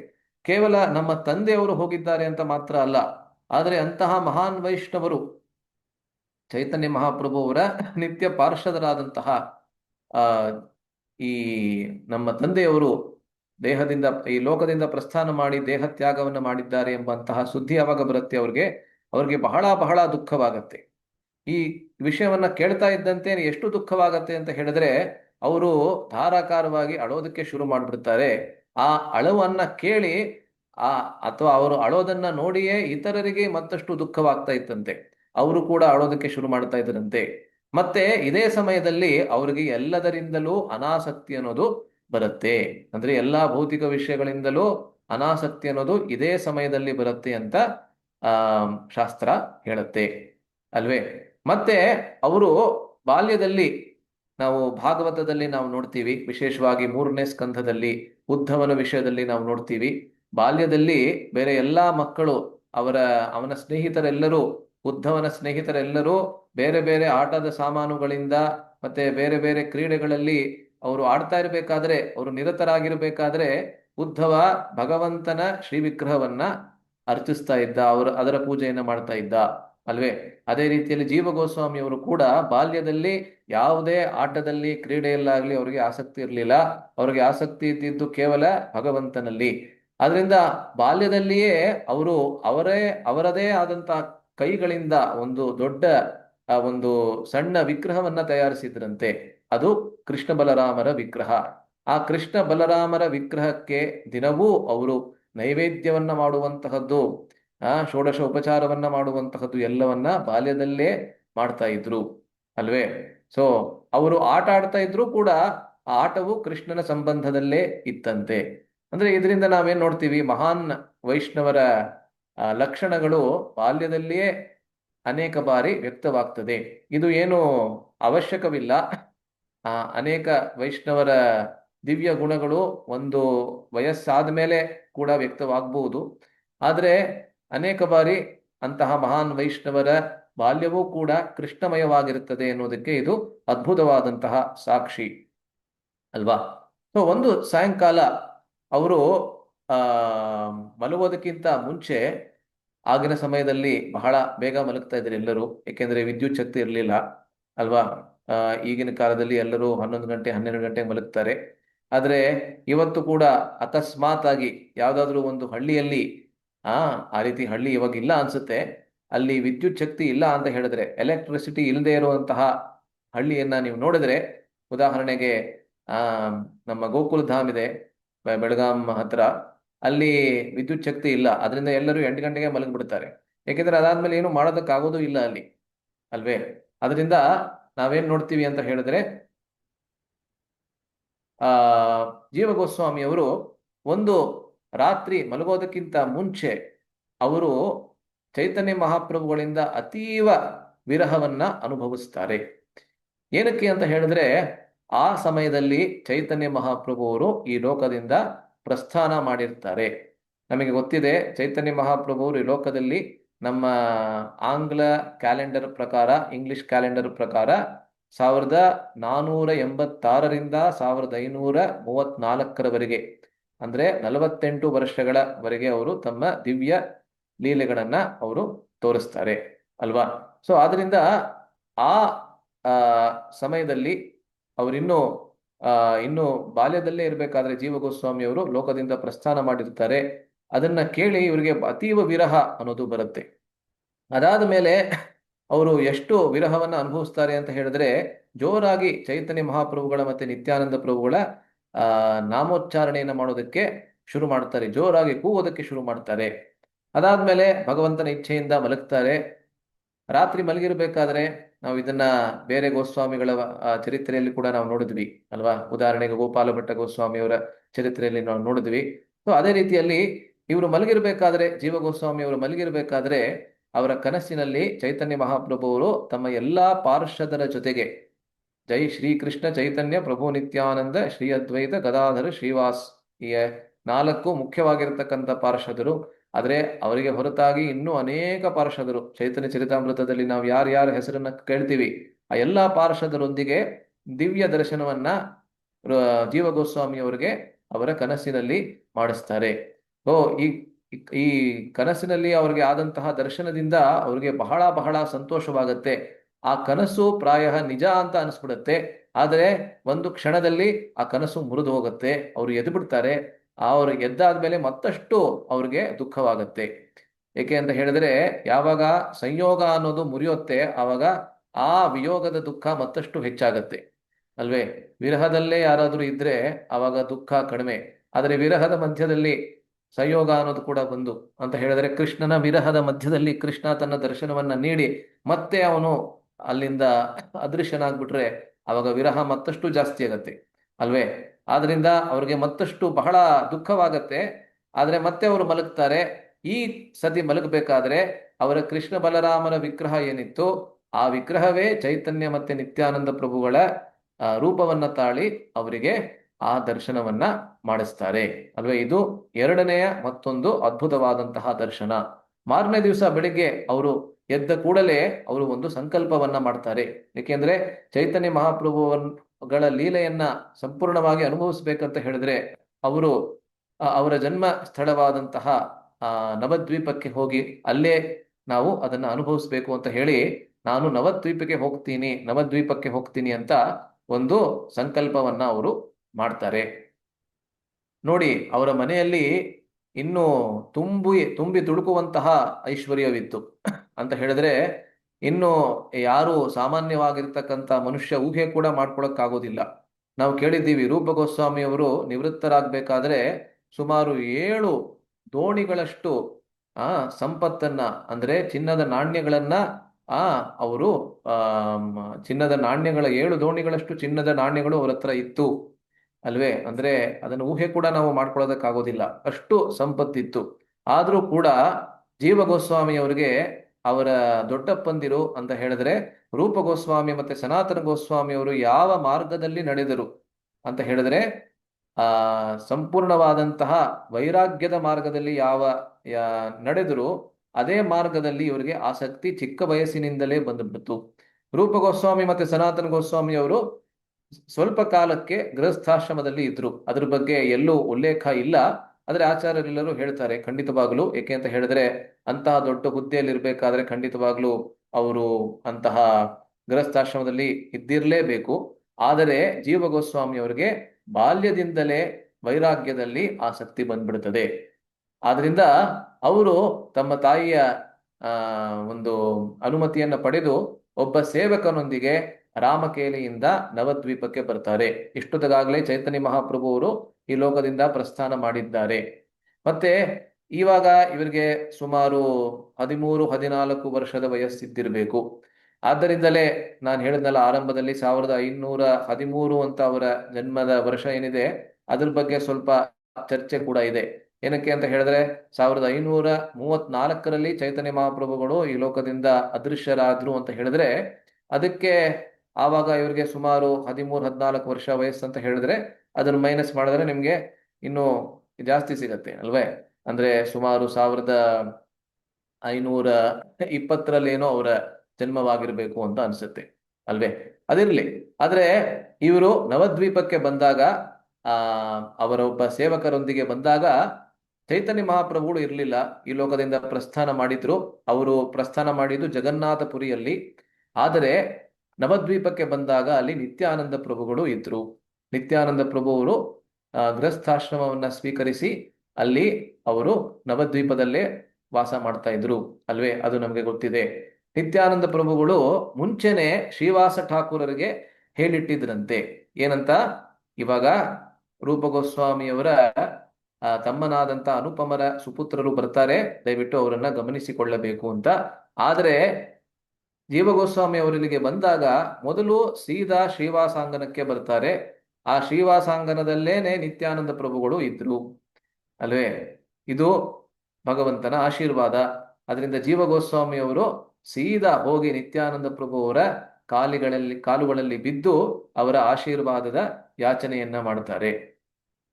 ಜೀವ ಗೋಸ್ವಾಮಿ ಅವರಿಗೆ ಎಷ್ಟು ಸಂತೋಷವಾಗತ್ತೆ ಅಂತ ಹೇಳಿದ್ರೆ, ಚೈತನ್ಯ ಮಹಾಪ್ರಭುಗಳು ಇಲ್ಲ ಅಂತ ಹೇಳಿದ್ರು ಕೂಡ ಕೃಷ್ಣನ ವಿರಹದಲ್ಲಿ ಬಲರಾಮನ ದರ್ಶನವನ್ನ ಮಾಡಿದಂತೆ, ಮತ್ತೆ ಭಗವಂತನ ವಿರಹದಲ್ಲಿ ಗುರುಗಳ ದರ್ಶನವನ್ನ ಮಾಡಿದಂತೆ. ಏಕೆ ಅಂತ ಹೇಳಿದ್ರೆ ನಿತ್ಯಾನಂದ ಪ್ರಭು, ಬಲರಾಮ, ಲಕ್ಷ್ಮಣ ಇವರೆಲ್ಲರೂ ಕೂಡ ಗುರುಗಳ ಪ್ರತಿರೂಪ ಅಲ್ವಾ? ಗುರುಗಳ ಪ್ರತಿರೂಪ, ಗುರುಗಳ ಪ್ರತಿನಿಧಿ. ಆದ್ರಿಂದ ನಿತ್ಯಾನಂದ ಪ್ರಭುಗಳ ದರ್ಶನವನ್ನ ಮಾಡಿ ಬಹಳ ಸಂತೋಷವಾಗತ್ತೆ ಜೀವ ಗೋಸ್ವಾಮಿ ಅವರಿಗೆ. ಮತ್ತೆ ನಿತ್ಯಾನಂದ ಪ್ರಭು ಅವರು ಕೂಡ ತಮ್ಮ ಅನುಗ್ರಹವನ್ನ ಜೀವ ಗೋಸ್ವಾಮಿ ಮೇಲೆ ತೋರ್ತಾ ಅವರಿಗೆ ಸಂಪೂರ್ಣವಾದಂತಹ ನವದ್ವೀಪದ ದರ್ಶನವನ್ನ ಮಾಡಿಸ್ತಾರೆ. ಇದನ್ನ ನಾವು ಊಹೆ ಕೂಡ ಮಾಡ್ಕೊಳ್ಳೋದಕ್ಕಾಗೋದಿಲ್ಲ. ಭಗವಂತನೇ ಆ ಜೀವ ಗೋಸ್ವಾಮಿ ಅವರಿಗೆ ಆ ಭಗವಂತನ ನಿತ್ಯ ಸನ್ನಿಧಾನವಾದಂತಹ ಆಧ್ಯಾತ್ಮಿಕ ಜಗತ್ತಿನ ಪ್ರತಿರೂಪವಾದಂತಹ ನವದ್ವೀಪದ ದರ್ಶನವನ್ನ ಮಾಡಿಸ್ತಾರೆ. ಆದ್ದರಿಂದಲೇ ಇದಕ್ಕೆ ನಾವು ಪ್ರಥಮ ನವದ್ವೀಪ ಮಂಡಲ ಪರಿಕ್ರಮ. ನಿಮ್ಮಲ್ಲಿ ಎಷ್ಟು ಜನ ನವದ್ವೀಪ ಮಂಡಲ ಪರಿಕ್ರಮಕ್ಕೆ ಹೋಗಿದ್ದೀರಾ? ದಯವಿಟ್ಟು ಕೈ ಎತ್ತಿ. ಎಷ್ಟು ಜನ ನವದ್ವೀಪ ಮಂಡಲ ಪರಿಕ್ರಮಕ್ಕೆ ಹೋಗಿದ್ದೀರಾ? ಪ್ರತಿ ವರ್ಷ ಜನವರಿ ಫೆಬ್ರವರಿ ಮಾಸದಲ್ಲಾಗತ್ತೆ. 9 ದಿವಸಗಳದ್ದು ಯಾತ್ರೆ. ಇವಾಗ ಬಹಳ ಸೌಕರ್ಯದಿಂದ ಅದನ್ನ ಮಾಡಿಸ್ತಾರೆ. ಯಾರು ಹೋಗಿಲ್ಲ ಅಂತ ಕಾಣುತ್ತೆ, ತೊಂದರೆ ಇಲ್ಲ. ಆದರೆ ಬಹಳ ಸುಂದರವಾಗಿ ಸಂಪೂರ್ಣವಾದ ನವದ್ವೀಪದಲ್ಲಿ ಅತಿ ಮುಖ್ಯವಾಗಿರ್ತಕ್ಕಂಥ ಯಾವ ಸ್ಥಳಗಳಿವೆ ಅದೆಲ್ಲವನ್ನ ಬಹಳ ಸೊಗಸಾಗಿ ನಮಗೆ ತೋರಿಸ್ತಾರೆ. ಅನೇಕ ಭಾಷೆಗಳಲ್ಲಿ ಇವಾಗ ನಡೆಯುತ್ತೆ. ಪ್ರತಿ ವರ್ಷ ಸುಮಾರು 10,000 ಭಕ್ತರು ವಿಶ್ವದ ಬೇರೆ ಬೇರೆ ಕಡೆಗಳಿಂದ ಬಂದು ಈ ರೀತಿಯಾದಂತಹ ನವದ್ವೀಪ ಮಂಡಲ ಪರಿಕ್ರಮದಲ್ಲಿ ಭಾಗವಹಿಸ್ತಾರೆ ಅಲ್ವೇ? ಸೊ ಅದು ಎಲ್ಲ ಎಲ್ಲಿಂದ ಶುರು ಆಗಿದ್ದು ಅಂತ ಹೇಳಿದ್ರೆ ಇಲ್ಲಿಂದಲೇ ಅಂತ ಹೇಳಿದ್ರೆ ಜೀವ ಗೋಸ್ವಾಮಿ ಅವರಿಗೆ ನಿತ್ಯಾನಂದ ಪ್ರಭು ಅವರು ಸಂಪೂರ್ಣವಾದ ನವದ್ವೀಪವನ್ನ ತೋರಿಸ್ತಾರೆ. ಇದು ಎಲ್ಲಿ ನಮ್ಗೆ ಇದರ ಮಾಹಿತಿ ಸಿಗತ್ತೆ ಅಂತ ಹೇಳಿದ್ರೆ ನೋಡಿ, ಇಲ್ಲಿ ನರಹರಿ ಸರ್ಕಾರರ ಭಕ್ತಿ ರತ್ನಾಕರ ಎಂಬಂತ ಗ್ರಂಥದಲ್ಲಿ, ಮತ್ತೆ ಭಕ್ತಿ ವಿನೋದ ಠಾಕೂರರು ನವದ್ವೀಪ ಮಹಾತ್ಮ್ಯ ಅಂತ ಯಾವ ಗ್ರಂಥವನ್ನು ಬರೆದಿದ್ದಾರೆ ಅದರಲ್ಲಿ ಕೂಡ ನಮ್ಗೆ ಈ ಮಾಹಿತಿ ಸಿಗತ್ತೆ. ಅದನ್ನೇ ಅನುಸರಿಸಿ ಇಂದು ಪರಮ ಪೂಜ್ಯ ಜಯಪತಾಕ್ ಸ್ವಾಮಿ ಮಹಾರಾಜರ ನೇತೃತ್ವದಲ್ಲಿ ಅನೇಕ ಗುಂಪುಗಳು, ಒಂದೊಂದು ಗುಂಪಿನಲ್ಲೂ ಸಾವಿರಾರು ಭಕ್ತರು ಇವಾಗ ಸೌತ್ ಇಂಡಿಯನ್ ಕೂಡ ಪ್ರಾರಂಭ ಮಾಡಿದ್ದಾರೆ. ಒಂದು ಕೇವಲ ದಕ್ಷಿಣ ಭಾರತೀಯರಿಗೆ ಅಂತ ನವದ್ವೀಪ ಮಂಡಲ ಪರಿಕ್ರಮ. ದಕ್ಷಿಣ ಭಾರತೀಯರಿಗೆ ಆ ರೀತಿಯಾದಂತ ಮೆನು ಕಾರ್ಡ್ ಕೂಡ ಇರುತ್ತೆ, ಇಡ್ಲಿ ದೋಸೆ ಎಲ್ಲ ಅಲ್ಲಿ ಬ್ರೇಕ್ಫಾಸ್ಟ್ ಅಲ್ಲಿ ಅಲ್ವೇ? ಸೊ ಅದನ್ನ ಎಲ್ಲ ಆರಂಭ ಆಗಿದ್ದು ಎಲ್ಲಿಂದ ಅಂತ ಹೇಳಿದ್ರೆ ಜೀವ ಗೋಸ್ವಾಮಿ ಅವರಿಗೆ ನಿತ್ಯಾನಂದ ಪ್ರಭುಗಳು ನವದ್ವೀಪ ಮಂಡಲದ ಪರಿಕ್ರಮವನ್ನ ಮಾಡಿಸ್ತಾರೆ. ಆರಂಭದಲ್ಲೇ ಎಲ್ಲಿಗೆ ಹೋಗ್ತಾರೆ? ಯೋಗಪೀಠ ಅಂತ ಹೇಳಿದ್ರೆ ಮಹಾಪ್ರಭುಗಳ ಜನ್ಮಸ್ಥಳ ಅಲ್ವೇ? ಅಲ್ಲಿ ಮಹಾಪ್ರಭುವರ ತಾಯಿ ಇನ್ನೂ ಇದ್ರು, ಶಚಿಮಾತಾ. ಮತ್ತೆ ಅವರ 2ನೆಯ ಪತ್ನಿ ವಿಷ್ಣುಪ್ರಿಯ, ಅವರು ಭೋಗವನ್ನ ತಯಾರಿಸಿ ನೈವೇದ್ಯವನ್ನ ಮಾಡಿ ಜೀವ ಗೋಸ್ವಾಮಿ ಅವರಿಗೆ ಅವರೇ ಬಡಿಸ್ತಾರೆ ಅಲ್ವಾ? ಇದೆಲ್ಲವನ್ನ ನೋಡಿ ಜೀವ ಗೋಸ್ವಾಮಿ ಅವರ ಹೃದಯ ಸಂಪೂರ್ಣವಾಗಿ ಕುಗ್ಗ್ ಹೋಗ್ಬಿಡತ್ತೆ. ಮತ್ತೆ ಅವರ ವೈಯಕ್ತಿಕ ಸೇವಕರು ಯಾರಿದ್ರು? ವಂಶೀವದನ ಅಂತ. ಎಲ್ಲಿವರೆಗೆ ಮಹಾಪ್ರಭು ಅವರು ಮಾಯಾಪುರದಲ್ಲಿದ್ರು, ಅವರ ಒಬ್ಬ ವೈಯಕ್ತಿಕ ಸೇವಕರು ಕೂಡ ಇದ್ರು, ವಂಶೀವದನ ಅಂತ. ಅವರು ಕೂಡ ಜೀವ ಗೋಸ್ವಾಮಿ ಅವರಿಗೆ ಬಹಳ ಸೇವೆಯನ್ನ ಮಾಡ್ತಾರೆ. ಮತ್ತೆ ಅವರ ಜೊತೆಯಲ್ಲಿ ನವದ್ವೀಪ ಮಂಡಲ ಪರಿಕ್ರಮಕ್ಕೆ ಕೂಡ ಒಂದ್ ಸ್ವಲ್ಪ ಹೊತ್ತು ಬರ್ತಾರೆ ಅಂತ ಉಲ್ಲಿಖಿತವಾಗಿದೆ. ಅದರಿಂದ ಈ ಸಂಪೂರ್ಣವಾದಂತಹ ಪರಿಕ್ರಮದಿಂದ ಜೀವಗೋಸ್ವಾಮಿಯವರಿಗೆ ಚೈತನ್ಯ ಮಹಾಪ್ರಭುಗಳೇ ಹಿಂದೆ ನನ್ನ ಜೊತೆಯಲ್ಲಿದ್ದು ತಮ್ಮ ಎಲ್ಲ ದಿವ್ಯ ಲೀಲೆಗಳ ದರ್ಶನವನ್ನ ಮಾಡಿಸಿದ್ದಾರೆ ಎಂಬಂತೆ ಅವರಿಗೆ ಅವರ ಮನಸ್ಸಿನಲ್ಲಿ ಅದು ಆ ರೀತಿಯಾದಂತಹ ಭಾವನೆ ಬರುತ್ತೆ. ವಾಪಸ್ಸು ಶ್ರೀವಾಸಾಂಗನಕ್ಕೆ ಮರಳಿದ ನಂತರ, ಹಿಂದಿರುಗಿದ ನಂತರ ನಿತ್ಯಾನಂದ ಪ್ರಭು ಅವರು ಜೀವಗೋಸ್ವಾಮಿ ಅವರಿಗೆ ಒಂದು ಆದೇಶವನ್ನ ಕೊಡ್ತಾರೆ. ಏನಂತ ಹೇಳಿದ್ರೆ, ಇದೀಗ ನೀವು ವೃಂದಾವನಕ್ಕೆ ಹೋಗ್ಬೇಕು. ಏಕೆ ಅಂತ ಹೇಳಿದ್ರೆ, ಆ ವೃಂದಾವನದ ಧಾಮವನ್ನ, ವೃಂದಾವನದ ಶಾಶ್ವತವಾಗಿರ್ತಕ್ಕಂಥ ಧಾಮವನ್ನ ಚೈತನ್ಯ ಮಹಾಪ್ರಭು ಅವರು ನಿಮ್ಮ ಪರಿವಾರಕ್ಕೆ ನೀಡ್ಬಿಟ್ಟಿದ್ದಾರೆ. ರೂಪ ಗೋಸ್ವಾಮಿ ಅವರಿಗೆ, ಸನಾತನ ಗೋಸ್ವಾಮಿ ಅವರಿಗೆ, ಎಲ್ಲರಿಗೂ ಅದೇ ಆದೇಶ. ವೃಂದಾವನಕ್ಕೆ ಹೋಗಿ ಅಲ್ಲಿ 4 ಮುಖ್ಯವಾದಂತ ಉಪದೇಶಗಳನ್ನ ಕೊಟ್ಟಿದ್ರು ಅಲ್ವೇ. ಅಲ್ಲಿಯ ಪುರಾತನವಾಗಿರ್ತಕ್ಕಂಥ ಲೀಲಾಸ್ಥಳಿಗಳನ್ನ ಪುನರುಜ್ಜೀವಿಸಬೇಕು, ಮೊದಲನೇದು. ಎರಡನೇದು, ಅಲ್ಲಿಯ ಅನೇಕ ದೇವಸ್ಥಾನಗಳನ್ನ ಕಟ್ಟಿ ದೇವಸ್ಥಾನಗಳ ಮೂಲಕ ಜನಸಾಮಾನ್ಯರನ್ನ ಕೃಷ್ಣನ ಪ್ರತಿ ಆಕರ್ಷಿಸಬೇಕು, ಎರಡನೇದು. ಮೂರನೇದು, ಶ್ರೀ ವಿಗ್ರಹದ ಉಪಾಸನೆಯನ್ನ ಹೇಗೆ ಮಾಡೋದು ಅನ್ನೋದನ್ನ ನೀವು ಅಲ್ಲಿ ನೀವು ಎಲ್ಲರಿಗೂ ತೋರಿಸ್ಬೇಕು. ವೃಂದಾವನದ ಅತಿ ಪುರಾತನವಾಗಿರತಕ್ಕಂಥ ವಿಗ್ರಹಗಳನ್ನ ಮತ್ತೆ ಕಂಡುಹಿಡಿದು ಅದರ ಶ್ರೀ ವಿಗ್ರಹ ಆರಾಧನೆಯನ್ನ ಮಾಡುವುದನ್ನ ಜನಸಾಮಾನ್ಯರಿಗೆ ತೋರಿಸಬೇಕು.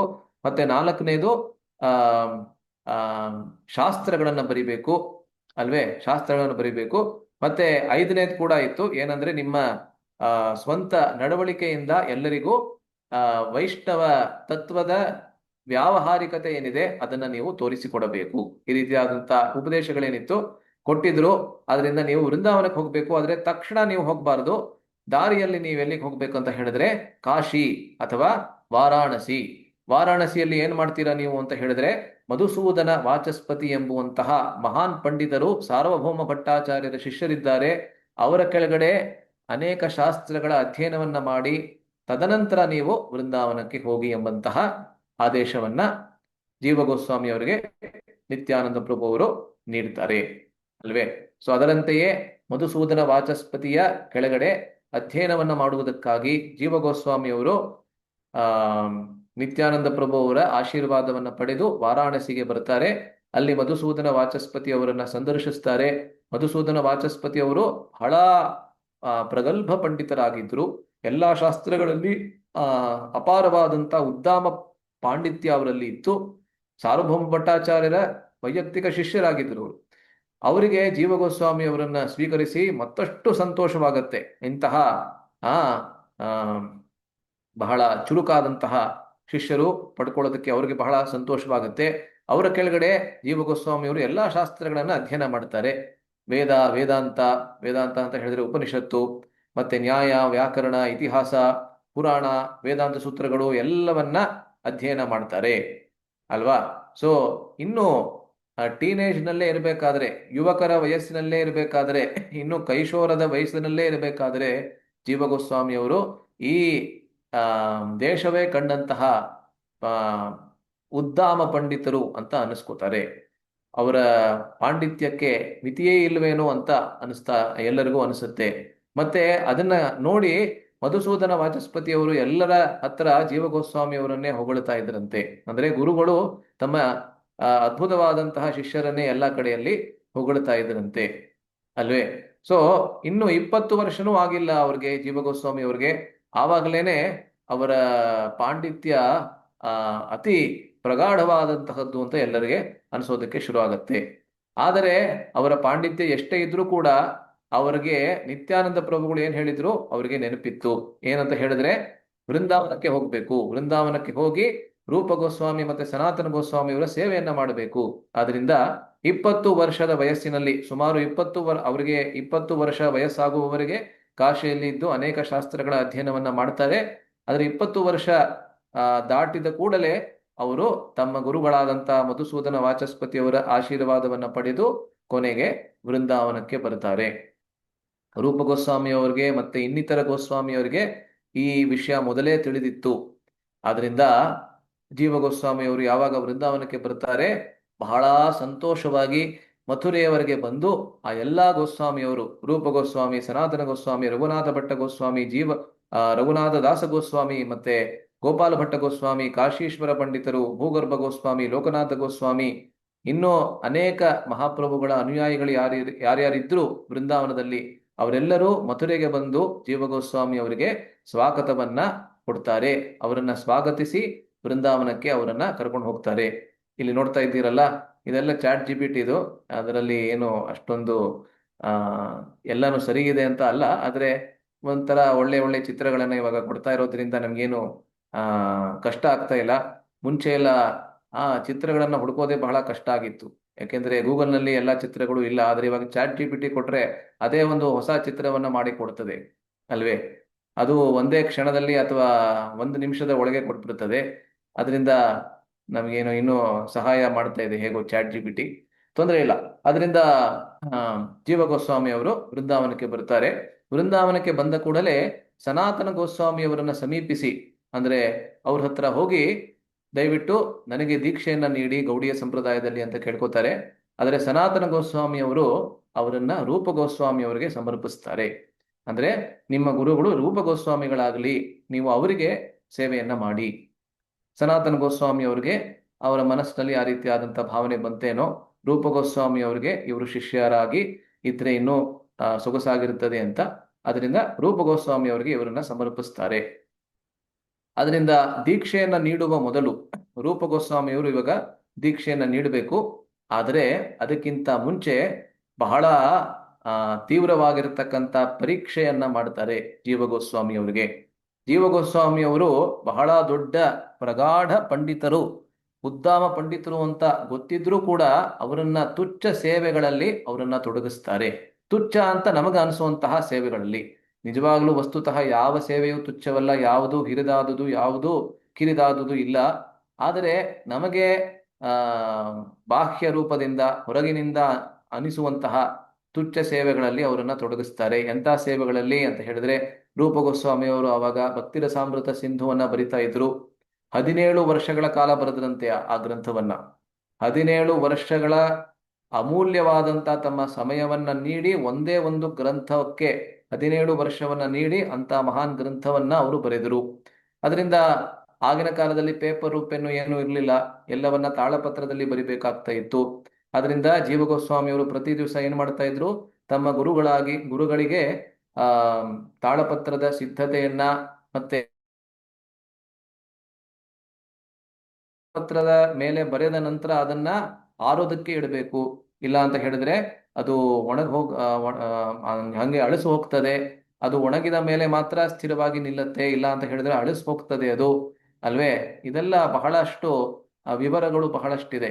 ಅದರಿಂದ ಆ ರೀತಿಯಾದಂಥ ಸೇವೆಗಳನ್ನ ಮಾಡುವಂತಹದ್ದು, ಮತ್ತೆ ಅಡುಗೆಯನ್ನ ಮಾಡುವಂತಹದ್ದು, ಅಡುಗೆಯ ನಂತರ ಪಾತ್ರೆಗಳನ್ನ ತೊಳೆಯುವಂತಹ ಸೇವೆಯನ್ನ, ಮತ್ತೆ ರೂಪ ಗೋಸ್ವಾಮಿಯವರ ವಿಗ್ರಹಗಳಿಗೆ ಸೇವೆ, ರಾಧಾ ಗೋವಿಂದರಿಗೆ ಸೇವೆ, ಮತ್ತೆ ಇತರ ಗೋಸ್ವಾಮಿಗಳ ಪ್ರತಿ ಯಾವ ಯಾವ ಸೇವೆಯನ್ನ ರೂಪ ಗೋಸ್ವಾಮಿಯವರು ಮಾಡ್ತಾ ಇದ್ರು ಅಂತಹ ಎಲ್ಲಾ ಸೇವೆಗಳನ್ನ ಜೀವ ಗೋಸ್ವಾಮಿಗಳು ಮಾಡೋದಕ್ಕೆ ಶುರು ಮಾಡ್ತಾರೆ. ಬಹಳ ಸಂತೋಷದಿಂದ ಮಾಡೋದಕ್ಕೆ ಶುರು ಮಾಡ್ತಾರೆ. ಅವರ ಮನಸ್ಸಿನಲ್ಲಿ ಯಾವತ್ತೂ ಕೂಡ ನಾನು ಇಂತಹ ಉದ್ದಾಮ ಪಂಡಿತ, ನನಗೆ ಈ ರೀತಿಯಾದಂಥ ಸೇವೆನ ಕೊಡ್ತಾ ಇದ್ದೀರಾ ನೀವು, ನಾನು ವೃಂದಾವನವನ್ನ ಬಿಟ್ಟು ಮತ್ತೆ ವಾಪಸ್ಸು ಕಾಶಿಗೆ ಹೋಗಿ ಅಲ್ಲಿ ನನ್ನ ಪಾಂಡಿತ್ಯವನ್ನ ತೋರಿಸ್ತೀನಿ, ಇಲ್ಲಿ ನನಗೆ ಬೆಲೆ ಇಲ್ಲ ಅಂತ ಯಾವತ್ತೂ ಅವರ ಮನಸ್ಸಿನಲ್ಲಿ ಅನ್ನಿಸ್ಲಿಲ್ಲ, ಅಲ್ವೇ? ನಮ್ಮಂತಹ ಕುಡುಮಾನವರಿಗೆ ಆ ರೀತಿಯಾದಂಥ ಯೋಚನೆಗಳು ಬರುತ್ತೆ. ಆದರೆ ಜೀವ ಗೋಸ್ವಾಮಿ ಅಂಥವ್ರಿಗೆ ಖಂಡಿತವಾಗ್ಲೂ ಆ ರೀತಿಯಾದಂಥ ಯೋಚನೆಗಳು ಬರೋದಿಲ್ಲ, ಅಲ್ವೇ? ಅದರಿಂದ ಅವರ ನಿಷ್ಠೆ, ಅವರ ಪ್ರಾಮಾಣಿಕತೆ, ಅವರ ಭಕ್ತಿ, ಇದೆಲ್ಲವನ್ನ ನೋಡಿ ರೂಪ ಗೋಸ್ವಾಮಿಯವರು ದೀಕ್ಷೆಯ ಮೊದಲೇನೆ ಒಂದು ಅದ್ಭುತವಾದಂತಹ ಆಶೀರ್ವಾದವನ್ನ ಅವರಿಗೆ ನೀಡುತ್ತಾರೆ. ಯಾವ ಆಶೀರ್ವಾದ ಅಂತ ಹೇಳಿದ್ರೆ, ಸ್ವತಃ ತಮ್ಮ ಕೈಯಿಂದ ಕೆತ್ತಿದ ಒಂದು ವಿಗ್ರಹವನ್ನ ಜೀವ ಗೋಸ್ವಾಮಿ ಅವರಿಗೆ ಪ್ರಾಣ ಪ್ರತಿಷ್ಠೆ ಮಾಡಿ, ಈ ವಿಗ್ರಹವನ್ನ ನೀವು ಪೂಜೆ ಮಾಡಿ ಅಂತ ನೀಡ್ತಾರೆ. ಯಾವ ವಿಗ್ರಹ ಅಂತ ಹೇಳಿದ್ರೆ ಅದಕ್ಕೆ ರಾಧಾ ದಾಮೋದರ. ಈ ವಿಗ್ರಹವನ್ನ ಇವತ್ತು ನಾವು ವೃಂದಾವನದಲ್ಲಿ ರಾಧಾ ದಾಮೋದರ ದೇವಸ್ಥಾನ, ಅತಿ ಪ್ರಸಿದ್ಧವಾದಂಥ ದೇವಸ್ಥಾನ, ವಿಶೇಷವಾಗಿ ಇಸ್ಕಾನ್ ಸಂಸ್ಥೆಯ ಅನುಯಾಯಿಗಳಿಗೆ, ಶ್ರೀಲ ಪ್ರಭುಪಾದರ ಅನುಯಾಯಿಗಳಿಗೆ ಬಹಳ ಮುಖ್ಯವಾದಂತಹ ದೇವಸ್ಥಾನ. ಏಕೆ ಅಂತ ಹೇಳಿದ್ರೆ, ಶ್ರೀಲ ಪ್ರಭುಪಾದರು ವೃಂದಾವನದಲ್ಲಿ ಇರಬೇಕಾದ್ರೆ ಅದೇ ದೇವಸ್ಥಾನದಲ್ಲಿ ಇದ್ದಂತಹದ್ದು, ಅಲ್ಲೇ ತಮ್ಮ ಭಾಗವತದ ಮೊದಲನೇ ಸ್ಕಂದವನ್ನ 3 ಭಾಗಗಳಾಗಿ ಅವರು ಅನುವಾದ ಮಾಡಿ ಪ್ರಕಾಶಿಸಿದ್ದು. ಅವರ ಕೋಣೆಯನ್ನ ಇವತ್ತು ಕೂಡ ನಾವು ನೋಡ್ತೀವಿ. ರಾಧಾ ದಾಮೋದರ ದೇವಸ್ಥಾನದಲ್ಲಿ ಎಷ್ಟು ಚಿಕ್ಕದಾದಂತಹ ಕೋಣೆ. ಅಷ್ಟು ಮಾತ್ರ ಅಲ್ಲ, ರೂಪ ಗೋಸ್ವಾಮಿಯವರ, ಜೀವ ಗೋಸ್ವಾಮಿಯವರ ಸಮಾಧಿ ಇರುವಂತಹ ಸ್ಥಳ ಅದು. ಅಲ್ಲಿ ಬಹಳ ಮುಖ್ಯವಾದಂತಹ ದೇವಸ್ಥಾನ. ಅನೇಕ ಆಚಾರ್ಯರ ಸಮಾಧಿ ಇದೆ ಇವತ್ತು. ನಾನು ಮೊದಲನೇ ಬಾರಿ 2008ನೇ ಇಸ್ವಿನಲ್ಲಿ ಹೋಗಿದ್ದಾಗ ಆ ಎಷ್ಟು ಸಮಾಧಿಗಳಿತ್ತೋ ಅದಕ್ಕಿಂತ ಅನೇಕ ಸಮಾಧಿಗಳು ಇವತ್ತಿದೆ. ಅನೇಕ ಬೇರೆ ಆಚಾರ್ಯರ ಗೌಡಿಯ ಮಠ ಅದರ ಆಚಾರ್ಯರ ಸಮಾಧಿ ಕೂಡ ಅಲ್ಲಿ ಬಂದಿದೆ ಇವಾಗ, ಅಲ್ವೇ? ಅದರಿಂದ ಬಹಳ ಮುಖ್ಯವಾದಂತಹ ದೇವಸ್ಥಾನ. ಮತ್ತೆ ಈ ವಿಗ್ರಹ ಏನಿದೆ ಬಹಳ ಚಿಕ್ಕದಾದಂತಹ ವಿಗ್ರಹ, 8 ಇಂಚು ಅಷ್ಟೇ ಗಾತ್ರದಲ್ಲಿ ಇರುವಂತಹ ವಿಗ್ರಹ ಅದು. ಅದನ್ನ ಜೀವಗೋಸ್ವಾಮಿಗೆ ರೂಪಗೋಸ್ವಾಮಿಯವರು ತಾವೇ ಸ್ವತಃ ತಮ್ಮ ಕೈಗಳಿಂದ ಕೆತ್ತಿದಂತಹ ವಿಗ್ರಹವನ್ನ ಜೀವಗೋಸ್ವಾಮಿ ಅವರಿಗೆ ನೀಡ್ತಾರೆ. ಜೀವಗೋಸ್ವಾಮಿಯವರಿಗೆ ಬಹಳ ಸಂತೋಷವಾಗತ್ತೆ. ಅದರ ಆರಾಧನೆಯನ್ನ, ಅರ್ಚನೆಯನ್ನ ಪ್ರತಿ ದಿವಸ ಮಾಡೋದಕ್ಕೆ ಶುರು ಮಾಡ್ತಾರೆ. ಇಷ್ಟು ದೊಡ್ಡ ವಿಗ್ರಹ ಅಲ್ಲ, ಇಲ್ಲಿ ಪಿಕ್ಚರ್ನಲ್ಲಿ ಇರುವಂತೆ ಬಹಳ ಸಣ್ಣ ವಿಗ್ರಹ. ಆದರೆ ChatGPTಗೆ ಇದೆಲ್ಲ ಗೊತ್ತಿಲ್ವಲ್ಲ, ಇದೆಲ್ಲ ಕೊಡಬೇಕಾಗಿತ್ತು. ಆದರೆ ಎಷ್ಟು ಡೀಟೇಲ್ಸ್ ಕೊಟ್ಟಿದ್ದೋ ಅದಕ್ಕೆ ತಕ್ಕ ಹಾಗೆ ಚಿತ್ರವನ್ನ ನಮಗೆ ಕೊಟ್ಟಿದೆ. ಆದರೆ ಅಲ್ಲಿ ರಾಧಾರಾಣಿನೂ ಇರಲಿಲ್ಲ, ಕೇವಲ ಕೃಷ್ಣನ ವಿಗ್ರಹ ಅದು, ಅಲ್ವೇ? ಅದರಿಂದ ಆ ವಿಗ್ರಹದ ಜೊತೆಗೆ ಎಂಥ ಆದಾನ ಪ್ರದಾನವಾಗ್ತಾ ಇತ್ತು, ಎಂತಹ ಸ್ಪಂದನೆ ಆಗ್ತಾ ಇತ್ತು ಜೀವಗೋಸ್ವಾಮಿ ಅವರಿಗೆ ಅಂತ ಹೇಳಿದ್ರೆ, ಆ ವಿಗ್ರಹನೇ ಅನೇಕ ಬಾರಿ ಜೀವಗೋಸ್ವಾಮಿ ಅವರಿಗೆ ನನಗೆ ಹಸಿವಾಗ್ತಾ ಇದೆ, ದಯವಿಟ್ಟು ಭೋಗವನ್ನ ತಯಾರಿಸು ಅಂತ ಅನೇಕ ಬಾರಿ ವೈಯಕ್ತಿಕವಾಗಿ ಹೇಳ್ತಾ ಇದ್ದಂತೆ. ನನ್ನ ಜೊತೆಯಲ್ಲೇ ಬಂದು ನಾನು ಭೋಗವನ್ನು ಸ್ವೀಕರಿಸುವುದನ್ನ ನೋಡು. ಅಂದ್ರೆ ನೀನೇನು ನೀಡ್ತೀಯ ನನಗೆ? ಸಾಮಾನ್ಯವಾಗಿ ನಾವು ಭಗವಂತನಿಗೆ ನೈವೇದ್ಯವನ್ನ ಮಾಡಬೇಕಾದ್ರೆ ಒಂದು ಮಧ್ಯದಲ್ಲಿ 10-15 ನಿಮಿಷ ಪೂಜಾರಿ ಕೂಡ ಅಲ್ಲಿ ಇರಬಾರದು. ಭಗವಂತ ಭೋಗವನ್ನ ಸ್ವೀಕರಿಸಬೇಕಾದ್ರೆ ಯಾರಾದರೂ ನಾವು ಊಟ ಮಾಡೋದನ್ನ ಕೇವಲ ಕೂತ್ಕೊಂಡು ನೋಡಿದ್ರೆ ಸರಿ ಹೋಗೋದಿಲ್ಲ ಅಲ್ವಾ? ಅದೇ ರೀತಿಯಲ್ಲಿ ಆದ್ರೆ ಭಗವಂತನೇ ಜೀವಗೋಸ್ವಾಮಿ ಅವರಿಗೆ ಹೇಳ್ತಾ ಇದ್ದಾನೆ. ಅಂದ್ರೆ ರಾಧಾ ದಾಮೋದರ್ ಹೇಳ್ತಾ ಇದ್ದಾರೆ, ದಯವಿಟ್ಟು ಬಂದು ನಾನು ಹೇಗೆ ಭೋಗವನ್ನ ಸ್ವೀಕರಿಸ್ತೀನಿ ಅದನ್ನ ವೀಕ್ಷಿಸಿ. ಮತ್ತೆ ಜೀವಗೋಸ್ವಾಮಿ ಅವರು ಒಮ್ಮೆ ಏನಾಗತ್ತೆ ಅಂತ ಹೇಳಿದ್ರೆ, ಆ ರಾಧಾ ದಾಮೋದರರ ಕೊಳಲಿನ ಧ್ವನಿಯನ್ನ ಕೇಳ್ತಾರೆ. ಆ ಕೊಳಲಿನ ಧ್ವನಿಯಿಂದ ಅವರು ರಾಧಾ ದಾಮೋದರ ವಿಗ್ರಹ ಜೀವಗೋಸ್ವಾಮಿ ಅವ್ರಿಗೆ ಏನ್ ಹೇಳ್ತಾ ಇರ್ತದೆ ಅಂತ ಹೇಳಿದ್ರೆ, ಬಾ ನಾನೇನು ಮಾಡುವನೆಂಬುದನ್ನು ನೋಡು ಅಂತ ಹೇಳಿ ತಮ್ಮ ಅತಿ ರಹಸ್ಯವಾಗಿರ್ತಕ್ಕಂಥ ರಾಸ ಕ್ರೀಡೆಯ ಲೀಲೆಗಳನ್ನ ಜೀವಗೋಸ್ವಾಮಿ ಅವರಿಗೆ ತೋರಿಸತ್ತೆ ಆ ವಿಗ್ರಹ. ಅಂತ ಹೇಳಿದ್ರೆ ರಾಧಾ ದಾಮೋದರರ ವಿಗ್ರಹ ಜೀವಗೋಸ್ವಾಮಿ ಅವರಿಗೆ ತೋರಿಸ್ತಾರೆ. ಯಾವ ಲೀಲೆ ಅಂತ ಹೇಳಿದ್ರೆ ಅತಿ ರಹಸ್ಯಮಯವಾಗಿರ್ತಕ್ಕಂತಹ ಲೀಲೆ. ರಾಸಕ್ರೀಡೆ ಅನ್ನೋದು ಕೃಷ್ಣನ ಎಲ್ಲಾ ಲೀಲೆಗಳಲ್ಲಿ ಅತಿ ರಹಸ್ಯವಾಗಿರ್ತಕ್ಕಂಥ ಲೀಲೆ. ಇದನ್ನ ವೀಕ್ಷಿಸಿ ಜೀವಗೋಸ್ವಾಮಿ ಅವರು ಅದೇ ಸ್ಥಳದಲ್ಲಿ ಅದೇ ಕ್ಷಣದಲ್ಲಿ ಮೂರ್ಛಿತರಾಗ್ಬಿಡ್ತಾರೆ, ಅಲ್ವೇ? ಸೊ ಇದು ನಮ್ಮ ಆಚಾರ್ಯರ ಮಹಿಮೆ ಅಲ್ವಾ? ಇದೆಲ್ಲವನ್ನ ನಾವು ಗಮನಿಸಬೇಕಾದ್ರೆ ನಮ್ಗೆ ಗೊತ್ತಾಗತ್ತೆ ಎಂತ ಮಹಾನ್ ಪರಂಪರೆ ಇದು ಅಂತ, ಅಲ್ವಾ? ಆದ್ದರಿಂದಲೇ ಜೀವಗೋಸ್ವಾಮಿಯವರ ಬಗ್ಗೆ ಮಾತ್ರ ಅಲ್ಲ, ಎಲ್ಲ 6 ಗೋಸ್ವಾಮಿಗಳ ಬಗ್ಗೆ ಹೇಳ್ತಾ ಇರಬೇಕಾದ್ರೆ ಪ್ರಭುಪಾದರು ಹೇಳ್ತಾ ಇದ್ರು, ಇವರು ನಮ್ಮ ನಿಜವಾದಂತಹ ಹೀರೋಗಳು, ನಮ್ಮ ನಿಜವಾದ ನಾಯಕರು. ಈ ಸಿನಿಮಾ ಸ್ಟಾರ್ಸ್ ಅಲ್ಲ, ಕ್ರಿಕೆಟ್ ಸ್ಟಾರ್ಸ್ ಅಲ್ಲ, ಅಥವಾ ಪಾಲಿಟಿಷಿಯನ್ಸ್ ಕೂಡ ಅಲ್ಲ. ಇವತ್ತಿನ ರಾಜಕೀಯದಲ್ಲಿ ಕೆಲವೊಬ್ಬರು ಬಹಳ ಒಳ್ಳೆ ರಾಜಕಾರಣಿಗಳಿರ್ಬೋದು, ನಮ್ಮ ಪ್ರಧಾನಮಂತ್ರಿಗಳಂತೆ. ಆದರೂ ಕೂಡ ಅವರೆಲ್ಲರೂ ನಮ್ಮ ನಾಯಕರಲ್ಲ. ನಮ್ಮ ವಸ್ತುತಃ ನಾಯಕರು ಯಾರು ಅಂತ ಹೇಳಿದ್ರೆ ನಮ್ಮ 6 ಗೋಸ್ವಾಮಿಗಳು, ಅಲ್ವೇ? ಆ ರೀತಿ ಪ್ರಭುಪಾದರು ಹೇಳ್ತಾ ಇದ್ರು. ಸೊ ಇದಾದ ಮೇಲೆ 2 ಲೀಲೆಗಳಾಗತ್ತೆ. ಅದನ್ನ ವರ್ಣಿಸಿ ಇವತ್ತಿಗೆ ನಾನು ವಿರಾಮವನ್ನ ಕೊಡ್ತೀನಿ. ಒಮ್ಮೆ ಜೀವಗೋಸ್ವಾಮಿಯವರು ರೂಪಗೋಸ್ವಾಮಿಯವರ ಸೇವೆಯನ್ನ ಮಾಡ್ತಾ ಇರಬೇಕಾದ್ರೆ ಅಲ್ಲಿ ವೃಂದಾವನದಲ್ಲಿ ಬಹಳ ಗರ್ವದಿಂದ ತುಂಬಿದಂತಹ, ಅಹಂಕಾರದಿಂದ ತುಂಬಿದಂತಹ ಒಬ್ಬ ದಿಗ್ವಿಜಯ ಪಂಡಿತರು ಅಲ್ಲಿಗೆ ಬರ್ತಾರೆ. ನಾವು ಈ ರೀತಿಯಾದಂತಹ ಲೀಲೆಗಳನ್ನ ಅನೇಕ ಬಾರಿ ಚೈತನ್ಯ ಚರಿತಾಮೃತದಲ್ಲೇ ನಾವು ನೋಡ್ತೀವಿ. ಕೇಶವ ಕಾಶ್ಮೀರಿಯವರು ಮಹಾಪ್ರಭುಗಳು ನವದ್ವೀಪದಲ್ಲಿ ಇರಬೇಕಾದ್ರೇನೆ ಅಲ್ಲಿಗೆ ಬಂದದ್ದು. ಮಹಾಪ್ರಭುಗಳ ಜೊತೆಯಲ್ಲಿ ಅವರ ನಡೆದಂತಹ ಸಂವಾದ ಅದೆಲ್ಲವನ್ನ ನಾವು ನೋಡಿದ್ದೀವಿ. ಆಗಿನ ಕಾಲದಲ್ಲಿ ವಿಶೇಷವಾಗಿ ಪಾಂಡಿತ್ಯಕ್ಕೆ ಬಹಳ ಹೆಚ್ಚಿನ ಬೆಲೆಯನ್ನ ನೀಡುವಂತಹ ಕಾಲವಾಗಿತ್ತು, ಅಲ್ವಾ? ಪ್ರಭುಪಾದರು ಹೇಳ್ತಾರೆ, ಇಂದಿನ ಕಾಲದಲ್ಲಿ ಹೇಗೆ ಇವಾಗ ಫಿಫಾ ವರ್ಲ್ಡ್ ಕಪ್ ಎಲ್ಲ ನಡೀತಾ ಇದೆ ಅಲ್ವಾ, ಅದಕ್ಕೆ ಅದನ್ನ ಕಂಡ್ರೆ ಎಲ್ಲರಿಗೂ ಬಹಳ ಹುಚ್ಚಿದೆ. ಅದರಿಂದ ಕ್ರೀಡೆಗೆ ಬಹಳ ದೊಡ್ಡ ಒಂದು ಬೆಲೆಯನ್ನ ನೀಡುವಂತಹ ಕಾಲ ಇವತ್ತು. ಅಥವಾ ಒಲಿಂಪಿಕ್ಸ್ ನಲ್ಲಿ ಗೋಲ್ಡ್ ಮೆಡಲ್ ಅದಕ್ಕೆಲ್ಲ ಬಹಳ ಬೆಲೆ ಇದೆ, ನೊಬೆಲ್ ಪ್ರೈಸ್ಗೆ ಬಹಳ ಬೆಲೆ ಇದೆ. ಅದೇ ರೀತಿಯಲ್ಲಿ ಆಗಿನ ಕಾಲದಲ್ಲಿ ಶಾಸ್ತ್ರದ ಬೇರೆ ಬೇರೆ ಆ ಬಹುಮುಖಗಳೇನಿದೆ ಅದರಲ್ಲಿ ಪಾಂಡಿತ್ಯ ಏನಿದೆ ಅದಕ್ಕೆ ಬಹಳ ಬೆಲೆ ಇತ್ತು ಆಗಿನ ಕಾಲದಲ್ಲಿ. ಆದ್ರಿಂದ ಆ ಅದನ್ನ ಇಟ್ಕೊಂಡು ಆ ರೀತಿಯಾದಂಥ ಪಾಂಡಿತ್ಯದಿಂದ ಗರ್ವ ಬರುವುದು ಬಹಳ ಸಾಮಾನ್ಯವಾಗಿತ್ತು. ಅದರಿಂದ ಈ ರೀತಿಯಾದಂಥ ದಿಗ್ವಿಜಯ ಪಂಡಿತರು, ದಿಗ್ವಿಜಯ ಅಂತ ಹೇಳಿದ್ರೇನು, ಒಂದು ಪತ್ರವನ್ನ ಇಟ್ಕೊಂಡು ಎಲ್ಲಾ ಕಡೆಯಲ್ಲಿ ಅವರು ಹೋಗ್ತಾರೆ. ಏನಂತ ಹೇಳಿದ್ರೆ, ನಿನ್ ಜೊತೆಯಲ್ಲಿ ನಾನು ವಾಗ್ವಾದವನ್ನ ಮಾಡ್ತೀನಿ. ಆ ವಾದದಲ್ಲಿ ನೀವು ಗೆದ್ದರೆ ನಾನು ನಿಮಗೆ ಬರೆದು ಕೊಡ್ತೀನಿ, ನಾನು ನಿಮ್ಮಿಂದ ಸೋತಿದ್ದೀನಿ ಅಂತ. ನಾನು ಗೆದ್ದರೆ ನೀವು ನನಗೆ ಬರ್ಕೊಡ್ಬೇಕು. ಅದರಿಂದ ಇಂತಹ ದಿಗ್ವಿಜಯ ಪಂಡಿತರು ಎಲ್ಲಾ ಕಡೆಯಲ್ಲಿ ಹೋಗಿ ಬೇರೆ ಇನ್ನಿತರ ಮಹಾನ್ ಪಂಡಿತರನ್ನ ಸೋಲಿಸಿ ಅವರಿಂದ ಪ್ರಮಾಣ ಪತ್ರವನ್ನ, ವಿಜಯ ಪತ್ರವನ್ನ ಪಡೆದುಕೊಂಡಿರ್ತಾರೆ. ಆ ವಿಜಯ ಪತ್ರದಲ್ಲಿ ಆ ಎಲ್ಲರ ಹೆಸರಿತ್ತು. ನಾನು ಮೊದಲನೇವನು ಇವರಿಂದ ಸೋತಿದ್ದೀನಿ, ಎರಡನೇವರು ಮತ್ತೆ ಇವರಿಂದ ಸೋತಿದ್ದಾರೆ, ಈ ರೀತಿಯಲ್ಲಿ ಅಲ್ವೇ. ಸೊ ವೃಂದಾವನಕ್ಕೆ ಬರ್ತಾರೆ. ಏನಕ್ಕೆ ಅಂತ ಹೇಳಿದ್ರೆ, ರೂಪ ಗೋಸ್ವಾಮಿ ಮತ್ತೆ ಸನಾತನ ಗೋಸ್ವಾಮಿಯವರ ಹೆಸರನ್ನ ಅವರು ಕೇಳಿರ್ತಾರೆ. ಅವರು ಮಹಾನ್ ಪಂಡಿತರು ಅಂತ ಅವರು ಕೇಳಿರ್ತಾರೆ. ಆದ್ರಿಂದ ಅವರನ್ನ ತಮ್ಮ ಚರ್ಚೆಯಲ್ಲಿ, ವಾಗ್ವಾದದಲ್ಲಿ ಸೋಲಿಸುವುದಕ್ಕಾಗಿ ಮತ್ತೆ ಅವರಿಂದ ಅವರ ಸಹಿಯನ್ನ ತಮ್ಮ ವಿಜಯ ಪತ್ರದಲ್ಲಿ ಪಡೆದುಕೊಳ್ಳುವುದಕ್ಕಾಗಿ ವೃಂದಾವನಕ್ಕೆ ಬರ್ತಾರೆ. ವೃಂದಾವನಕ್ಕೆ ಬಂದು ರೂಪ ಗೋಸ್ವಾಮಿ ಅವರನ್ನ ಮತ್ತೆ ಸನಾತನ ಗೋಸ್ವಾಮಿ ಅವರನ್ನ ಸಂದರ್ಶಿಸ್ತಾರೆ. ನಾನು ನಿಮ್ಮ ಜೊತೆಗೆ ಶಾಸ್ತ್ರವನ್ನ ಕುರಿತು ಚರ್ಚೆಯನ್ನ ಮಾಡೋದಕ್ಕೆ, ವಾಗ್ವಾದವನ್ನ ಮಾಡೋದಕ್ಕೆ ಇಷ್ಟಪಡ್ತೀನಿ ಅಂತ ಹೇಳ್ತಾರೆ. ಆದರೆ ರೂಪ ಗೋಸ್ವಾಮಿ ಅವರಿಗೆ ಮತ್ತೆ ಸನಾತನ ಗೋಸ್ವಾಮಿ ಅವರಿಗೆ ಈ ರೀತಿಯಾದಂತಹ ಕ್ಷುಲ್ಲಕ ಕಾರಣಗಳಿಂದ ತಮ್ಮ ಅತ್ಯಮೂಲ್ಯವಾಗಿರತಕ್ಕಂಥ ಸಮಯವನ್ನ ವ್ಯರ್ಥ ಮಾಡುವುದಕ್ಕೆ ಕದಾಪಿ ಇಷ್ಟ ಇರಲಿಲ್ಲ, ಒಂದು ಸ್ವಲ್ಪನೂ ಇಷ್ಟ ಇರಲಿಲ್ಲ. ಈ ರೀತಿಯಾದಂಥ ಚರ್ಚೆಗಳಿಂದ ನಮ್ಮ ಮನಸ್ಸು ಕೆಡೋದೇ ಜಾಸ್ತಿ. ನಮ್ಮ ಭಕ್ತರ ಸಮೂಹದಲ್ಲೂ ಕೂಡ ಎಷ್ಟೊಂದು ಸತಿ ಇದನ್ನ ನಾವು ನೋಡ್ತೀವಿ.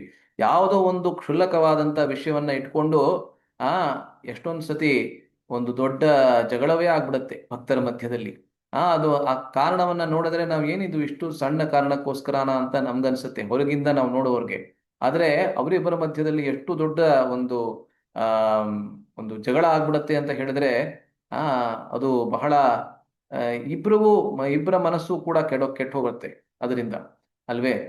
ಅದರಿಂದ ರೂಪ ಗೋಸ್ವಾಮಿ ಅವರಿಗೆ ಮತ್ತೆ ಸನಾತನ ಗೋಸ್ವಾಮಿ ಅವರಿಗೆ ಈ ರೀತಿಯಾದಂತಹ ಕಾರಣಗಳಿಂದ ತಮ್ಮ ಅತ್ಯಮೂಲ್ಯವಾದಂತಹ ಸಮಯದ ವ್ಯರ್ಥವನ್ನ ಮಾಡೋದಕ್ಕೆ ಒಂದು ಸ್ವಲ್ಪನೂ ಇಷ್ಟ ಇರಲಿಲ್ಲ. ಆದ್ರಿಂದ ನಿಮಗೇನ್ ಬೇಕು ಇವಾಗ? ವಿಜಯ ಪತ್ರ ತಾನೆ, ನಾವೇ ಬರೆದು ಕೊಟ್ಬಿಡ್ತೀವಿ, ಚರ್ಚೆ ಮಾಡುವ ಅವಶ್ಯಕತೆ ಇಲ್ಲ, ಹಾಗೇನೆ ಬರೆದು ಕೊಟ್ಬಿಡ್ತೀವಿ ಅಂತ ಅವರಿಬ್ರು ಸಹಿ ಮಾಡಿ ಆ ವಿಜಯ ಪತ್ರದಲ್ಲಿ ನಾವು ನಿಮ್ಮಿಂದ ಸೋಲಲ್ಪಟ್ಟಿದ್ದೇವೆ ಅಂತ ಹೇಳಿ ಅವರು ಬರ್ಕೊಟ್ಬಿಡ್ತಾರೆ. ಆದರೆ ಈ ದಿಗ್ವಿಜಯ ಪಂಡಿತರು, ಇವರ ಹೆಸರು ರೂಪನಾರಾಯಣ ಅಂತ, ಅವರು ಅಲ್ಲಿಂದ ಹೋಗ್ಬೇಕಾದ್ರೆ ಮತ್ತಷ್ಟು ವೃಂದಾವನದ ವಾಸಿಗಳು ಹೇಳ್ತಾರೆ, ರೂಪ ಗೋಸ್ವಾಮಿಯವರು ಮತ್ತೆ ಸನಾತನ ಗೋಸ್ವಾಮಿಯವರು ಅವರ ವಿನಮ್ರತೆಯಿಂದ ನಿಮಗೆ ಆ ಸಹಿಯನ್ನ ಮಾಡಿಕೊಟ್ಟಿದ್ದಾರೆ. ಆದರೆ ನೀವು ನಿಜವಾಗ್ಲೂ ನಿಮ್ಮ ಪಾಂಡಿತ್ಯವನ್ನ ಪ್ರದರ್ಶಿಸಬೇಕು ಅಂತ ಹೇಳಿದ್ರೆ ಆ ಜೀವ ಗೋಸ್ವಾಮಿಯವರು ಯಾರಿದ್ದಾರೆ, ರೂಪ ಗೋಸ್ವಾಮಿಯವರ ಶಿಷ್ಯರು ಯಾರಿದ್ದಾರೆ, ಜೀವ ಗೋಸ್ವಾಮಿ ಎಂಬಂತಹ ಹೆಸರಿನವರು, ಅವರ ಮುಂದೆ ನಿಮ್ಮ ಪಾಂಡಿತ್ಯದ ಪ್ರದರ್ಶನವನ್ನ ಮಾಡಿ. ಆವಾಗ ಜೀವ ಗೋಸ್ವಾಮಿಯವರನ್ನು ಹುಡ್ಕೊಂಡು ಹೋಗ್ತಾರೆ. ಜೀವ ಗೋಸ್ವಾಮಿಯವರು ಯಮುನೆಯ ತೀರದಲ್ಲಿ ಅವ್ರಿಗೆ ಸಿಗ್ತಾರೆ. ಜೀವ ಗೋಸ್ವಾಮಿಗಳಿಗೆ ಕೇಳ್ತಾರೆ, ನಿಮ್ಮ ದೊಡ್ಡಪ್ಪಂದಿರು ಇಬ್ರು ಕೂಡ ವಿಜಯ ಪತ್ರದಲ್ಲಿ ಸಹಿಯನ್ನ ಮಾಡಿಕೊಟ್ಟಿದ್ದಾರೆ, ನಿಮ್ಮ ಜೊತೆಯಲ್ಲಿ ವಾಗ್ವಾದವನ್ನ ಮಾಡೋದಕ್ಕೆ ನನಗೆ ಇಚ್ಛೆ ಇದೆ ಅಂತ ಹೇಳ್ತಾರೆ. ಜೀವ ಗೋಸ್ವಾಮಿ ಅವರು ವಿಜಯ ಪತ್ರವನ್ನ ನೋಡಿ ಅವ್ರಿಗೆ ತಕ್ಷಣ ಗೊತ್ತಾಗತ್ತೆ, ಇವರ ಜೊತೆಯಲ್ಲಿ ಚರ್ಚೆಯನ್ನ ಮಾಡೋದಕ್ಕೆ ಸಾಮರ್ಥ್ಯ ಇಲ್ಲ ಅಂತ ಅಲ್ಲ, ಆದ್ರೆ ಆ ಸಮಯವನ್ನ ವ್ಯರ್ಥ ಮಾಡೋದಕ್ಕೆ ಇಷ್ಟ ಇಲ್ಲ ಅಂತ ನಿಮ್ಗೆ ಅದನ್ನ ಬರ್ಕೊಟ್ಟಿದ್ದಾರೆ.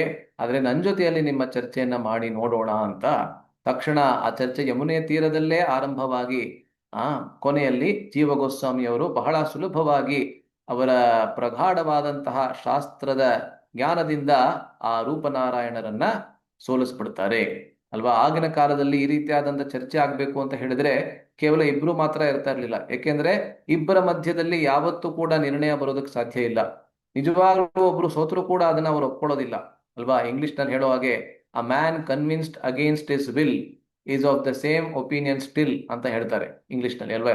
ಅದರಿಂದ ಆಗಿನ ಕಾಲದಲ್ಲಿ ಚರ್ಚೆ ಆಗ್ಬೇಕು ಅಂತ ಹೇಳಿದ್ರೆ ಒಬ್ರು ಮಧ್ಯಸ್ಥರು ಅಂತ ಇದ್ದಿರ್ಬೇಕು. ಮಧ್ಯಸ್ಥರು ಅಂತ ಹೇಳಿದ್ರೆ ಜಡ್ಜ್ ತರ ಅಲ್ವಾ, ತೀರ್ಪುಗಾರರು. ಅವರು ಏನ್ ಮಾಡ್ತಾರೆ, ಎರಡೂ ಕಡೆಗಳನ್ನ ಕೇಳ್ತಾರೆ, ಮತ್ತೆ ಕೊನೆಯಲ್ಲಿ ತೀರ್ಪನ್ನ ಕೊಡ್ತಾರೆ, ಯಾರು ಗೆದ್ದಿದ್ದಾರೆ ಯಾರು ಸೋತಿದ್ದಾರೆ ಅಂತ. ಅದರಿಂದ ಕೊನೆಯಲ್ಲಿ ಜೀವ ಗೋಸ್ವಾಮಿ ಅವರು ಬಹಳ ಸುಲಭವಾಗಿ ರೂಪನಾರಾಯಣರನ್ನ ಸೋಲಿಸ್ಬಿಡ್ತಾರೆ. ಆದ್ರೆ ಈ ವಿಷಯ ಯಾವಾಗ ರೂಪ ಗೋಸ್ವಾಮಿ ಅವರಿಗೆ ತಲುಪುತ್ತೆ, ರೂಪ ಗೋಸ್ವಾಮಿ ಅವರು ಜೀವ ಗೋಸ್ವಾಮಿ ಅವರಿಗೆ ಬಹಳ ಬೈತಾರೆ, ಬಹಳ ಅವ್ರಿಗೆ ಬುದ್ಧಿಯನ್ನ ಹೇಳ್ತಾರೆ. ಏನಂದ್ರೆ, ವೃಂದಾವನದಲ್ಲಿ ಇರುವುದು ನಾವು ಏನಕ್ಕೆ ಅಂತ ಹೇಳಿದ್ರೆ ಕೃಷ್ಣನ ಸೇವೆಗೋಸ್ಕರ ಮಾತ್ರ. ಆ ಕೃಷ್ಣನ ಸೇವೆಯನ್ನ ಬಿಟ್ಟು ಯಾವುದೇ ವಿಷಯ ನಮ್ಮ ಮನಸ್ಸಿನಲ್ಲಿ ಬಂದರೂ ಕೂಡ ಅದು ವ್ಯಾಕುಲತೆಯನ್ನ ನಮ್ಮ ಮನಸ್ಸಿನಲ್ಲಿ ಉಂಟು ಮಾಡುತ್ತೆ. It is a distraction. ಮತ್ತೆ ನಮ್ಮ ಮನಸ್ಸಿನಲ್ಲಿ ಕ್ಷುಬ್ಧತೆಯನ್ನ, ಡಿಸ್ಟರ್ಬೆನ್ಸ್ ಅನ್ನ ಉಂಟು ಮಾಡುತ್ತೆ. ಆದ್ರಿಂದ ಇಂತಹ ಕ್ಷುಲ್ಲಕ ಕಾರಣದಿಂದ ನೀವು ನಿಮ್ಮ ಅತ್ಯಮೂಲ್ಯ ಸಮಯವನ್ನ ನೀವು ವ್ಯರ್ಥ ಮಾಡಿದ್ದೀರಾ ಅಂತ ಹೇಳಿದ್ರೆ ನಿಮ್ಮಲ್ಲಿ ಇನ್ನೂ ಕೂಡ ಆ ಶಾಸ್ತ್ರ ಪಾಂಡಿತ್ಯದ ಗರ್ವ ಅನ್ನೋದು ನಿಮ್ಮಲ್ಲಿ ಖಂಡಿತವಾಗ್ಲೂ ಇದೆ ಅಂತ ನಾನು ನೋಡ್ತಾ ಇದ್ದೀನಿ. ಯದ್ಯಪಿ ಜೀವ ಗೋಸ್ವಾಮಿ ಅವರಿಗೆ ಆ ರೀತಿಯಾದಂತಹ ಪಾಂಡಿತ್ಯದ ಗರ್ವ ಲೇಷ ಮಾತ್ರದಲ್ಲೂ ಇರಲಿಲ್ಲ. ಅವರು ಆ ರೀತಿಯಾದಂತಹ ಚರ್ಚೆಯನ್ನ ಮಾಡಿದ್ದು ಕೇವಲ ತಮ್ಮ ಗುರುಗಳು ಯಾರಿದ್ರು ರೂಪ ಗೋಸ್ವಾಮಿ ಮತ್ತೆ ಸನಾತನ ಗೋಸ್ವಾಮಿ ಅವರ ಹೆಸರನ್ನ ಉಳಿಸೋದಕ್ಕೆ ಮಾತ್ರ ಆ ಚರ್ಚೆಯನ್ನ ಮಾಡಿದ್ದವರು, ಬೇರೆ ಯಾವುದೇ ಕಾರಣದಿಂದ ಅವರು ಮಾಡಲಿಲ್ಲ. ಆದರೂ ಕೂಡ ರೂಪ ಗೋಸ್ವಾಮಿ ಅವರು ಸಮಸ್ತವಾದ ಲೋಕಕ್ಕೆ ಒಂದು ಉಪದೇಶವನ್ನ ಕೊಡಬೇಕು ಅಂತ ಹೇಳಿ ಅವರಿಗೆ ಸರಿಯಾಗಿ ಬೈದು ಅವರಿಗೆ ಬುದ್ಧಿಯನ್ನ ಹೇಳ್ತಾರೆ. ಇದರಿಂದ ಮತ್ತಷ್ಟು ಮಾತ್ರ ಅಲ್ಲ, ರೂಪ ಗೋಸ್ವಾಮಿ ಅವರು ಜೀವ ಗೋಸ್ವಾಮಿ ಹೇಳ್ತಾರೆ, ಒಂದು ಕ್ಷುಲ್ಲಕವಾದಂತಹ ಒಂದು ಸಣ್ಣ ಗರ್ವ ಇದ್ರೂ ಕೂಡ, ಒಬ್ಬ ಮನುಷ್ಯನಲ್ಲಿ ಒಂದು ಸಣ್ಣ ಗರ್ವ ಇದ್ರೂ ಕೂಡ ಅವನು ವೃಂದಾವನದಲ್ಲಿ ಬಾಳೋದಕ್ಕೆ ಅವನು ಯೋಗ್ಯನಲ್ಲ, ಅವನಿಗೆ ಯೋಗ್ಯತೆ ಇಲ್ಲ. ಸಣ್ಣ ಮಾತ್ರದಲ್ಲಿ, ಸಣ್ಣ ಪ್ರಮಾಣದಲ್ಲಿ ಗರ್ವ ಇದ್ರೂ ಕೂಡ ಅವನು ವೃಂದಾವನದಲ್ಲಿ ಬದುಕೋದಕ್ಕೆ ಅವನಿಗೆ ಯೋಗ್ಯತೆ ಇಲ್ಲ. ಏಕೆಂದ್ರೆ ವೃಂದಾವನದಲ್ಲಿ ಕೃಷ್ಣನೊಬ್ಬನೇ ರಾಜ, ನಾನು ರಾಜ ಅಂತ ಅಂದ್ಕೊಂಡ್ರೆ ವೃಂದಾವನದಲ್ಲಿ ಬದುಕೋದಕ್ಕೆ ನನಗೆ ಯೋಗ್ಯತೆ ಇಲ್ಲ ಅಲ್ವೇ. ಆದ್ರಿಂದ ನೀವು ತಕ್ಷಣ ಏನ್ ಮಾಡಬೇಕು ಅಂತ ಹೇಳಿದ್ರೆ ವೃಂದಾವನವನ್ನ ಬಿಟ್ಟು ಹೊರಗೆ ಹೋಗಬೇಕು. ಆವಾಗ ಚೈತನ್ಯ ಚರಿತಾಮೃತದ ಪ್ರಕಾರ ನಮ್ಗೆ ಗೊತ್ತಾಗತ್ತೆ, ಜೀವ ಗೋಸ್ವಾಮಿ ಅವರು ಸುಮಾರು 10 ತಿಂಗಳ ಕಾಲ ವೃಂದಾವನ ಮತ್ತೆ ಮಥುರೆಯ ಮಧ್ಯದಲ್ಲಿ ಒಂದು ಸಣ್ಣ ಗುಹೆಯಲ್ಲಿ ವಾಸ ಮಾಡ್ತಾ ಇದ್ರು. ಕೇವಲ ನೀರು ಮತ್ತೆ ಇತರ ಪದಾರ್ಥಗಳಿಂದ, ಯಾವುದೇ ಆಹಾರವಿಲ್ಲದೆ ನೀರಿನ ಮೂಲಕ ಮಾತ್ರ ತಮ್ಮ ಶರೀರದ ಒಂದು ಆಯಾಮವನ್ನ ನಡೆಸ್ತಾ ಇದ್ರು ಅಲ್ವೇ, ಬೇರೆ ಯಾವುದೇ ಆಹಾರವಿಲ್ಲದೇನೆ. ಅವಾಗ ಕೊನೆಯಲ್ಲಿ ಏನಾಗತ್ತೆ ಅಂತ ಹೇಳಿದ್ರೆ, ಸನಾತನ ಗೋಸ್ವಾಮಿ ಅವರು ಮಥುರೆಗೆ ಒಂದ್ಸತಿ ಹೋಗಿರ್ತಾರೆ. ಅವರು ವಾಪಸ್ಸು ಹಿಂದಿರುಗ್ತಾ ಇರ್ಬೇಕಾದ್ರೆ ವೃಂದಾವನಕ್ಕೆ ಮಧ್ಯದಲ್ಲಿ ಒಂದಷ್ಟು ವ್ರಜವಾಸಿಗಳು ಅವ್ರ ಹತ್ರ ಬಂದ್ಬಿಟ್ಟು ಹೇಳ್ತಾರೆ, ಇಲ್ಲೇ ಹತ್ತಿರದಲ್ಲಿ ಒಬ್ಬ ಮಹಾನ್ ಯೋಗಿ ಇಲ್ಲಿ ವಾಸ ಮಾಡ್ತಾ ಇದ್ದಾರೆ, ಅವರನ್ನ ನೀವು ದರ್ಶನ ಮಾಡಿದ್ದೀರಾ ಅಂತ. ಅವ್ರು ಗೊತ್ತಿಲ್ಲ ಇವರು ಜೀವ ಗೋಸ್ವಾಮಿ ಅವರು ಸನಾತನ ಗೋಸ್ವಾಮಿ ಅವರಿಗೆ ಸಂಬಂಧ ಅಂತ. ಅವಾಗ ಸನಾತನ ಗೋಸ್ವಾಮಿ ಅವರು ಅಂತ ಮಹಾನ್ ಭಕ್ತರು ಇದ್ದಾರೆ ಅಂದ್ರೆ ದಯವಿಟ್ಟು ಖಂಡಿತವಾಗ್ಲೂ ಅವರನ್ನ ವೀಕ್ಷಿಸಬೇಕು ಅಂತ ಹೇಳಿ ಅಲ್ಲಿ ಹೋಗ್ತಾರೆ. ಅಲ್ಲಿ ನೋಡಿದ್ರೆ ಜೀವ ಗೋಸ್ವಾಮಿ ಅವರು ಅಲ್ವೇ ಇನ್ನು ಬಹಳ ಶೋಚನೀಯವಾಗಿರ್ತಕ್ಕಂಥ ಪರಿಸ್ಥಿತಿಯಲ್ಲಿ ಇದ್ರು ಅವಾಗ. ಏಕೆ ಅಂತ ಹೇಳಿದ್ರೆ ಏನು ಆಹಾರವನ್ನ ಸ್ವೀಕರಿಸದೇನೆ ಅವರ ದೇಹ ಎಲ್ಲವೂ ಕುಗ್ಗು ಹೋಗಿತ್ತು. ಅದರಿಂದ ವಾಪಸ್ಸು ವೃಂದಾವನಕ್ಕೆ ಬಂದು ರೂಪ ಗೋಸ್ವಾಮಿ ಅವರು ಹೇಳ್ತಾರೆ, ನೋಡಿ ಮಹಾಪ್ರಭು ಅವರು ನಮಗೆ 3 ಮುಖ್ಯವಾದಂತಹ ತತ್ವಗಳನ್ನ ನೀಡಿದ್ದಾರೆ: ವೈಷ್ಣವ ಸೇವೆ, ನಾಮರುಚಿ ಮತ್ತೆ ಜೀವದಯ. ನೀವು ಮೊದಲನೇ 2 ಚೆನ್ನಾಗಿ ಮಾಡ್ತಾ ಇದ್ದೀರಾ, ಆದ್ರೆ 3ನೇ ಸರಿಯಾಗಿ ಮಾಡ್ತಾ ಇಲ್ಲ. ಜೀವದಯ ಅಂತ ಹೇಳಿದ್ರೆ ಅದರಲ್ಲಿ ಜೀವಿಗಳೆಲ್ಲರ ಬಗ್ಗೆ ದಯೆಯನ್ನ ತೋರುವಂತಹದ್ದು ಅಂತ ಅರ್ಥ. ಅಂತ ಹೇಳಿದ್ರೆ ಎಲ್ಲಾ ಜೀವಾತ್ಮರ ಬಗ್ಗೆ ನಮ್ಮ ಕರುಣೆಯನ್ನ ನೀಡುವಂತಹದ್ದು ಮಹಾಪ್ರಭುಗಳ ಬಹಳ ಮುಖ್ಯವಾದಂತಹ ತತ್ವ. ಆದ್ರೆ ಇಲ್ಲಿ ಆ ಜೀವ ಅಂದ್ರೆ ಯಾರು? ಜೀವ ಗೋಸ್ವಾಮಿ ಅಂತ ಅವ್ರು ಹೇಳ್ತಾ ಇದ್ದಾರೆ. ಜೀವ ಗೋಸ್ವಾಮಿಯ ಮೇಲೆ ಯಾವುದೇ ದಯೆಯನ್ನ ತೋರ್ತಾ ಇಲ್ಲ ನೀವು ಅಂತ. ಆವಾಗ ರೂಪ ಗೋಸ್ವಾಮಿ ಅವರು ಅವರೇ ಖುದ್ದಾಗಿ ಹೋಗಿ ಜೀವ ಗೋಸ್ವಾಮಿ ಅವರನ್ನ ಅಲ್ಲಿಂದ ಕರ್ಕೊಂಡು ಬಂದು ರೂಪ ಗೋಸ್ವಾಮಿ ಅವರು ಅವರೇ ಸ್ವಯಂ ಅವರಿಗೆ ಎಲ್ಲಾ ರೀತಿಯಾದಂತಹ ಗುರುಗಳೇನೆ ಶಿಷ್ಯರಿಗೆ ಸೇವೆಯನ್ನ ಮಾಡ್ತಾ ಅವರ ಆರೋಗ್ಯ ಮತ್ತೆ ಸರಿಯಾಗುವಂತೆ ಅವರು ನೋಡ್ಕೋತಾರೆ. ಹೀಗೆ ಒಂದು ವರ್ಣನೆ ಬರುತ್ತೆ. ಅಂದ್ರೆ ರೂಪ ಗೋಸ್ವಾಮಿ ಅವರೇ ಅವರ ಶಿಷ್ಯರಿಗೋಸ್ಕರ ಪ್ರತಿ ದಿವಸ ಅಡುಗೆಯನ್ನ ಮಾಡಿ ಸರಿಯಾದಂತಹ ಅಡುಗೆಯನ್ನ ಸರಿಯಾದಂತಹ ಸಮಯದಲ್ಲಿ ಅವರಿಗೆ ನೀಡಿ ಅವ್ರಿಗೆ ಎಲ್ಲ ರೀತಿಯಾದಂತಹ ಆ ಸೇವೆಯನ್ನ ಗುರುಗಳೇ ಶಿಷ್ಯರಿಗೆ ಮಾಡಿ ಅವರನ್ನ ವಾಪಸ್ಸು ಆರೋಗ್ಯವಾದ ಪರಿಸ್ಥಿತಿಗೆ ಬರುವಂತೆ ಅವ್ರಿಗೆ ಮಾಡ್ತಾರೆ ಅಲ್ವೇ. ಇದು ಬಹಳ ವಿಶೇಷವಾದಂತಹ ಕಥೆ. ಇದೇ ರೀತಿಯಾದಂಥ ಮತ್ತೊಂದು ಕಥೆ ಒಂದು ಸ್ವಲ್ಪ ದಿವಸಗಳಾದ್ಮೇಲೆ ನಡೆಯುತ್ತೆ. ವಲ್ಲಭಾಚಾರ್ಯರ ಕಥೆ ಅದು ಬರುತ್ತೆ. ಅದನ್ನ ಇವಾಗ ಸಮಯ ಇಲ್ಲ ಚರ್ಚೆ ಮಾಡೋದಕ್ಕೆ. ಅದರಿಂದ ಅದರ ಚರ್ಚೆಯನ್ನ ಮುಂದಿನ ವಾರ ಅಂದ್ರೆ ಬರೋ ಸೋಮವಾರನೇ ಆವಾಗ ಅದನ್ನ ನಾವು ಚರ್ಚೆ ಮಾಡೋಣ. ಎಲ್ಲರಿಗೆ ಬಹಳ ಧನ್ಯವಾದಗಳು ಯಾರ್ಯಾರು ಇವತ್ತು ಭಾಗವಹಿಸಿದ್ದೀರಾ. ಇವತ್ತು ರಥಯಾತ್ರೆ ಇದೆ. ಅದರಿಂದ ಅನೇಕ ದೇವಸ್ಥಾನಗಳಲ್ಲಿ ರಥಯಾತ್ರೆಯ ಮಹೋತ್ಸವ ಇದ್ರೂ ಕೂಡ ನಿಮ್ಮಲ್ಲಿ ಅನೇಕರು ಭಾಗವಹಿಸಿದ್ದೀರಾ, ಬಹಳ ಸಂತೋಷ. ಈ 2ನೇ ಶ್ಲೋಕ ಏನಿದೆ ಷಡ್ಗೋಸ್ವಾಮಿ ಅಷ್ಟಕದ ಶ್ಲೋಕ, ಇದು ಖಂಡಿತವಾಗ್ಲೂ ಜೀವಗೋಸ್ವಾಮಿ ಅವರಿಗೆ ಸಂಪೂರ್ಣವಾಗಿ ಅನ್ವಯವಾಗತ್ತೆ. ನಾನಾ ಶಾಸ್ತ್ರ ವಿಚಾರಣೈಕ ನಿಪುಣೌ ಸದ್ಧರ್ಮ ಸಂಸ್ಥಾಪಕೌ ಲೋಕಾನಾಂ ಹಿತಕಾರಿಣೌ ತ್ರಿಭುವನೆ ಮಾನ್ಯೌ ಶರಣ್ಯಾಕರೌ ರಾಧಾಕೃಷ್ಣ ಪದಾರವಿಂದ ಭಜನಾ ನಂದೇನ ಮತ್ತಾಲಿಕೌ ಒಂದೇ ರೂಪ ಸನಾತನೌ ರಘುಯುಗೌ ಶ್ರೀಜೀವ ಗೋಪಾಲಕೌ. ಎಲ್ಲಾ ಶಾಸ್ತ್ರಗಳಲ್ಲಿ ಅಪಾರವಾದಂತಹ ನೈಪುಣ್ಯವನ್ನ ಪಡೆದು ಅನೇಕ ಶಾಸ್ತ್ರಗಳನ್ನ ಬರೆದು ಅಂತಹ ಯೋಗದಾನವನ್ನ ನೀಡಿದಂತಹವರು ಜೀವಗೋಸ್ವಾಮಿಯವರು. ಸೊ ಕೊನೆಯಲ್ಲಿ ಎಂದಿನಂತೆ ನಮ್ಮ ರಸಪ್ರಶ್ನೆ ಇದೆ, ಅದರಲ್ಲಿ ನೀವು ಎಲ್ಲರೂ ಭಾಗವಹಿಸ್ಬೋದು. ಯಾರಿಗೆ ಇದರ ಉತ್ತರ ಗೊತ್ತಿರುತ್ತೆ ದಯವಿಟ್ಟು ಹ್ಯಾಂಡ್ ರೈಸ್ ಮಾಡಿ, ನಾನು ಹೇಳ್ತೀನಿ, ಆಮೇಲೆ ನೀವು ಉತ್ತರವನ್ನು ನೀಡಬಹುದು. ಕೇವಲ 6 ಪ್ರಶ್ನೆಗಳಿದೆ ಅಷ್ಟೇನೆ. ಸೊ ಮೊದಲನೇ ಪ್ರಶ್ನೆ ಸುಲಭವಾದಂತಹ ಪ್ರಶ್ನೆ. ಜೀವಗೋಸ್ವಾಮಿಯವರು ಈ ಲೋಕದಲ್ಲಿ ಯಾವ ವರ್ಷದಿಂದ ಯಾವ ವರ್ಷದವರೆಗೆ ಬಾಳಿದರು? ಉತ್ತರ ಯಾರು ಹೇಳ್ತೀರಾ? ದಯವಿಟ್ಟು ಹ್ಯಾಂಡ್ ರೈಸ್ ಮಾಡಿ. ಸುಲಭವಾದಂತಹ ಪ್ರಶ್ನೆ. ಆರಂಭದಲ್ಲಿ ನಾವು ಇದರ ಚರ್ಚೆಯನ್ನ ಮಾಡಿದ್ವಿ. ಚಂದ್ರಮೌಳಿ ಬ್ರೋ ಅವ್ರು ಹೇಳಿ. ಹರೇ ಕೃಷ್ಣ ಪ್ರಭುಜಿ, 1513. 13ರಿಂದ ಅದನ್ನ ನಾನು ಹೇಳಿಲ್ಲ ಅಂತ ಕಾಣುತ್ತೆ ಅಲ್ಲ. 1513ರಿಂದ 1598ರವರೆಗೆ ಅಂತ ಸಾಮಾನ್ಯವಾಗಿ ಎಲ್ಲರೂ ಹೇಳ್ತಾರೆ. ಆದ್ರೆ ಅದರ ಸ್ವಲ್ಪ ಡಿಫರೆನ್ಸಸ್ ಆಫ್ ಒಪಿನಿಯನ್ ಖಂಡಿತವಾಗ್ಲೂ ಇದೆ. ಆದ್ರೆ ಈ 85 ವರ್ಷಗಳ ಕಾಲ ಅಂತ ಸಾಮಾನ್ಯವಾಗಿ ಎಲ್ಲರೂ ಹೇಳ್ತಾರೆ. ಸೊ ಮುಂದಿನ ಪ್ರಶ್ನೆ, ಜೀವಗೋಸ್ವಾಮಿ ಅವರು ಬಾಲ್ಯದಲ್ಲಿ ಯಾವ ವಿಗ್ರಹವನ್ನ ಆರಾಧನೆ ಮಾಡ್ತಾ ಇದ್ರು, ಆರಾಧಿಸ್ತಾ ಇದ್ರು ಅಥವಾ ಪೂಜಿಸ್ತಾ ಇದ್ರು? ಬಹಳ ಸುಲಭವಾದ ಪ್ರಶ್ನೆ. ಮಾಧುರಿ ಮಾತಾಜಿ ಅವ್ರು ಹೇಳಿ. ಹರೇ ಕೃಷ್ಣ ಪ್ರಭುಜಿ, ಕೃಷ್ಣ ಬಲರಾಮರ ಮೂರ್ತಿ. ಖಂಡಿತ, ಧನ್ಯವಾದಗಳು. ಕೃಷ್ಣ ಬಲರಾಮರ ವಿಗ್ರಹವನ್ನ ಅವರು ಆರಾಧಿಸ್ತಾ ಇದ್ರು. ಅವರೇ ಸ್ವಂತ ಕೈಯಿಂದ ಬಾಲ್ಯದಲ್ಲಿಯೇ ಕೆತ್ತಿದಂತಹ ವಿಗ್ರಹ ಅದು ಅಲ್ವಾ. ಅದರಿಂದಾನೇ ಗೊತ್ತಾಗತ್ತೆ ಇವರೆಲ್ಲರೂ ಸಾಮಾನ್ಯರಾದಂಥವರಲ್ಲ ಅಂತ. ನಮಗೆ ಈ ವಯಸ್ಸಿನಲ್ಲಿ ಕೂಡ ಯಾರಾದ್ರೂ ಹೇಳಿದ್ರೆ ವಿಗ್ರಹ ಕೆತ್ತವನ್ನ ಮಾಡಿ ಅಂತ ನಮಗೆ ಆಗೋದಿಲ್ಲ ಅಲ್ವೇ. ಅವರು ಬಾಲ್ಯದಲ್ಲಿಯೇ ಕೃಷ್ಣ ಬಲರಾಮರ ವಿಗ್ರಹವನ್ನ ಕೆತ್ತನೆ ಮಾಡಿ ಅದರ ಪೂಜೆಯನ್ನ ಮಾಡ್ತಾ ಇದ್ರು. 3ನೇ ಪ್ರಶ್ನೆ. ಜಗತ್ತಿನ ಮೊಟ್ಟ ಮೊದಲ ನವದ್ವೀಪ ಮಂಡಲ ಪರಿಕ್ರಮ ಯಾರಿಬ್ಬರ ನಡುವೆ ನಡೆಯಿತು ಹಾಗೂ ಈ ವೃತ್ತಾಂತವು ಯಾವ ಶಾಸ್ತ್ರಗಳಲ್ಲಿ ವರ್ಣಿತವಾಗಿರುವವು?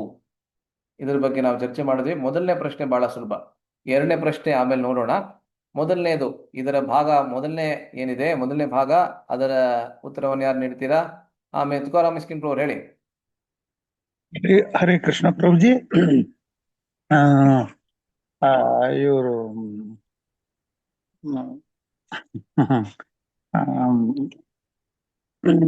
ಹೆಸರು ಬರ್ತಾ ಇಲ್ಲ ನೋಡಿ ನನಗೆ ಜ್ಞಾಪಕ ಈಗ. ಇವ್ರ ಜೊತೆಗೆ ಚೈತನ್ಯ ಮಹಾಪ್ರಭುಗಳ ಜೊತೆಗೆ ಇರುವಂತ ನಿತ್ಯಾನಂದ ಪ್ರಭುಗಳು ಜೀವಗೋಸ್ವಾಮಿಯವ್ರನ್ನ ಅಲ್ಲಿ ಬಂದಾಗ ಕರ್ಕೊಂಡೋಗಿ ತೋರಿಸಿದ್ರು. ಅದು ಮೊದಲನೇ ಪರಿಕ್ರಮ.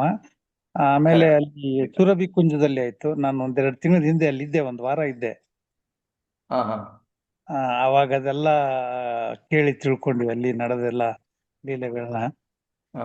ಇದು ನನಗ್ ತಿಳಿದ ಮಟ್ಟಿಗೆ ಇದು ಚೈತನ್ಯ ಚರಿತಾಮೃತದಲ್ಲಿ ಇದು ಆಗಿದೆ. ಮತ್ತೆ ಅದಲ್ಲದೆ ಚೈತನ್ಯ ಭಾಗವತದಲ್ಲಿನೂ ವರ್ಣಿತ ಆಗಿದೆ ಅಂತ ತಿಳ್ಕೊಂಡಿದ್ದೀನಿ ಪ್ರಭುಗಳೇ.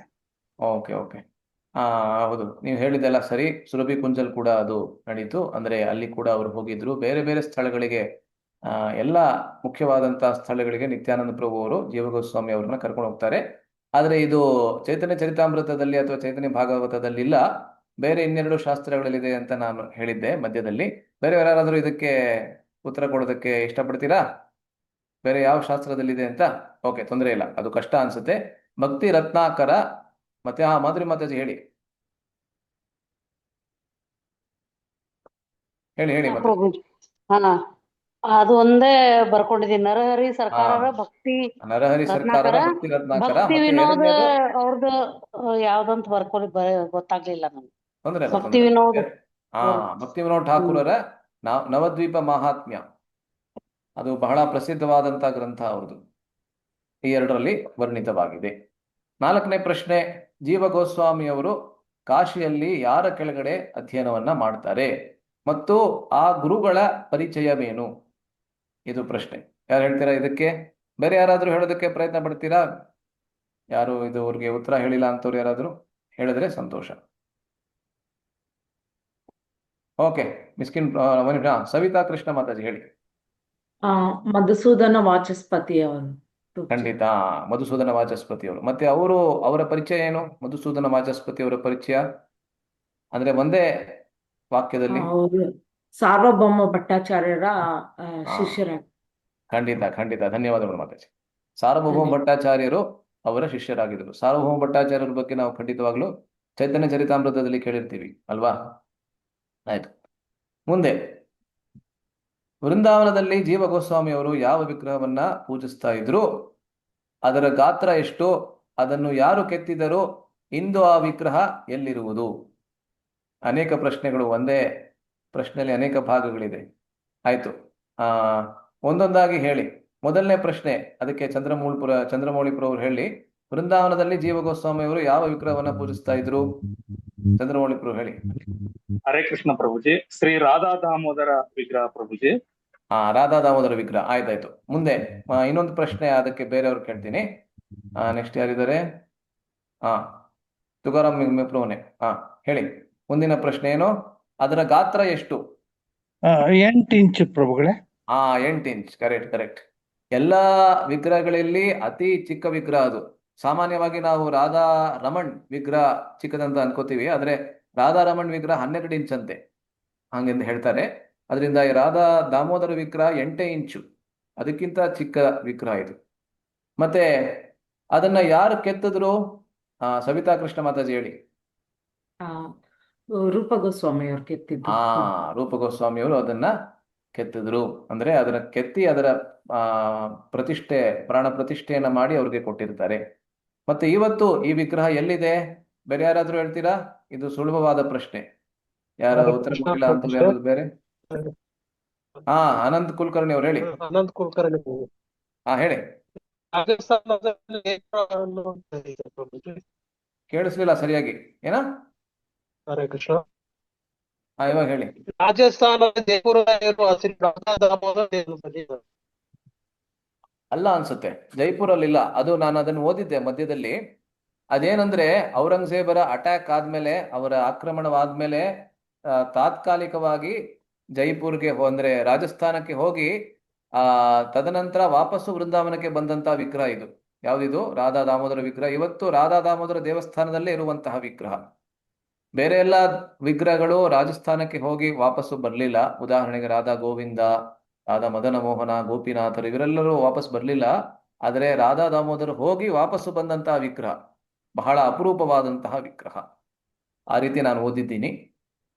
ಮತ್ತೆ ರಾಧಾ ದಾಮೋದರ ದೇವಸ್ಥಾನದಲ್ಲಿ ನಾವು ನೋಡ್ತೀವಲ್ಲ ಆ ವಿಗ್ರಹವನ್ನ ಹೋದಾಗ, ಚಿಕ್ಕ ವಿಗ್ರಹ, ದೂರದಿಂದ ನಮ್ಗೆ ಕಾಣಿಸಲ್ಲ ಸರಿಯಾಗಿ, ಯಾಕೆಂದ್ರೆ ಅಲಂಕಾರ ಎಲ್ಲ ಮಾಡಿರ್ತಾರೆ.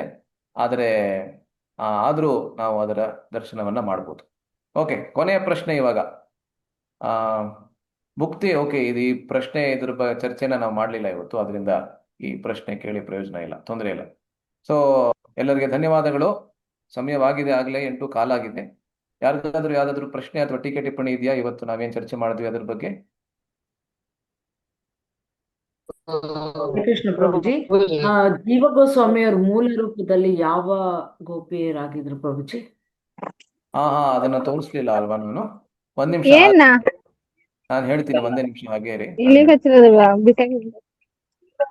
ಜೀವ ಗೋಸ್ವಾಮಿ ಅವರು, ಒಂದೇ ನಿಮಿಷ, ಅದನ್ನ ಮೋಸ್ಟ್ಲಿ ತೋರ್ಸೋದು ಮರ್ತ್ಬಿಟ್ಟೆ ಅನ್ಸುತ್ತೆ ಇವತ್ತು ನಾನು.